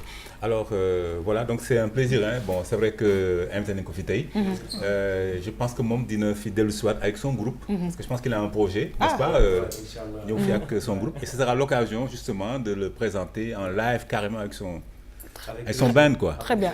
Alors, le projet c'est ça. Bah projet bi maa ngi préparer sama album. Oui. Ma enregistré Sony Music Africa. war ko génne xam naa été bi inchallah. D'accord. ak ay tournées aussi yi ma war a def ak ay collaboration ak ay waykat yu mag. Très bien. xam loolu mooy projet bi en ce moment. Eh ben en tout cas on souhaite plein succès justement à ce projet-là. Alors ñun nag dañuy kontaan à chaque fois di feggoog suñu xarit Iba maa ngi la koy wax ci njëlbeen la dafa danga ñu manqué woon bu baax a baax Iba lii ma gis nii moom doy na waar de ma bàyyi la nga présenté tey suñu laax bi. donc waaw tey laax lañ ñëw. tey si laaxu Fogno. waaw mais ñu décidé rek moderniser ko. donc comme fu mu ne nii le système de faire des bols mooy des bols xel fii. mooy bol un peu saine. dafa nekk à la mode. donc ñu ñëw revisiter Fogno. D'accord andi ko si côté boobu. très très très bien. donc Fogno bi biñ ko toggee ba pare. oui dañ si écraser banane def ko si. loolu c'est surtout nag pour ñu am te ne nii supporté wuñu suukar. donc ñoom mën nañu utiliser soow bu amul suukar. mais quand même dinañ am goût sucré si laax bi. voilà donc mais ñun nag comme dañu gourmand nag dañ ko def mu gën a neex. donc jël suñu soow bu sucré. waaw voilà yokk si ay fruits. donc fruits yi def si ay pétales de coco aussi. ak ay graines de courge. donc mu nekk yoo xam te ne nii aussi dafay apporter plein de nutriments des fibres. donc améliorer suñu digestion. très bien en tout cas dañu lay gërëm xam nga lu tax parce que maa ngi koy wax le dimanche maintenant au Sénégal kër goo dugg laax yeeg yooyu mais léegi mu am aussi lu bees lu nga xamante ne bi c'est très nutritif. je pense que c'est important. c'est important voilà mu ngoog surtout que aussi le visuel dafa am importance. absolument donc lépp looy def aussi. ñun on a l'habitude moo tax ñu si bëri léegi dimanche des fois duñu xaarati sax ne laax bi. parce que dañuy gis ne c'est la même chose tous les jours. donc mu nga ñëw modifier ko agrémenter ko avec autre chose.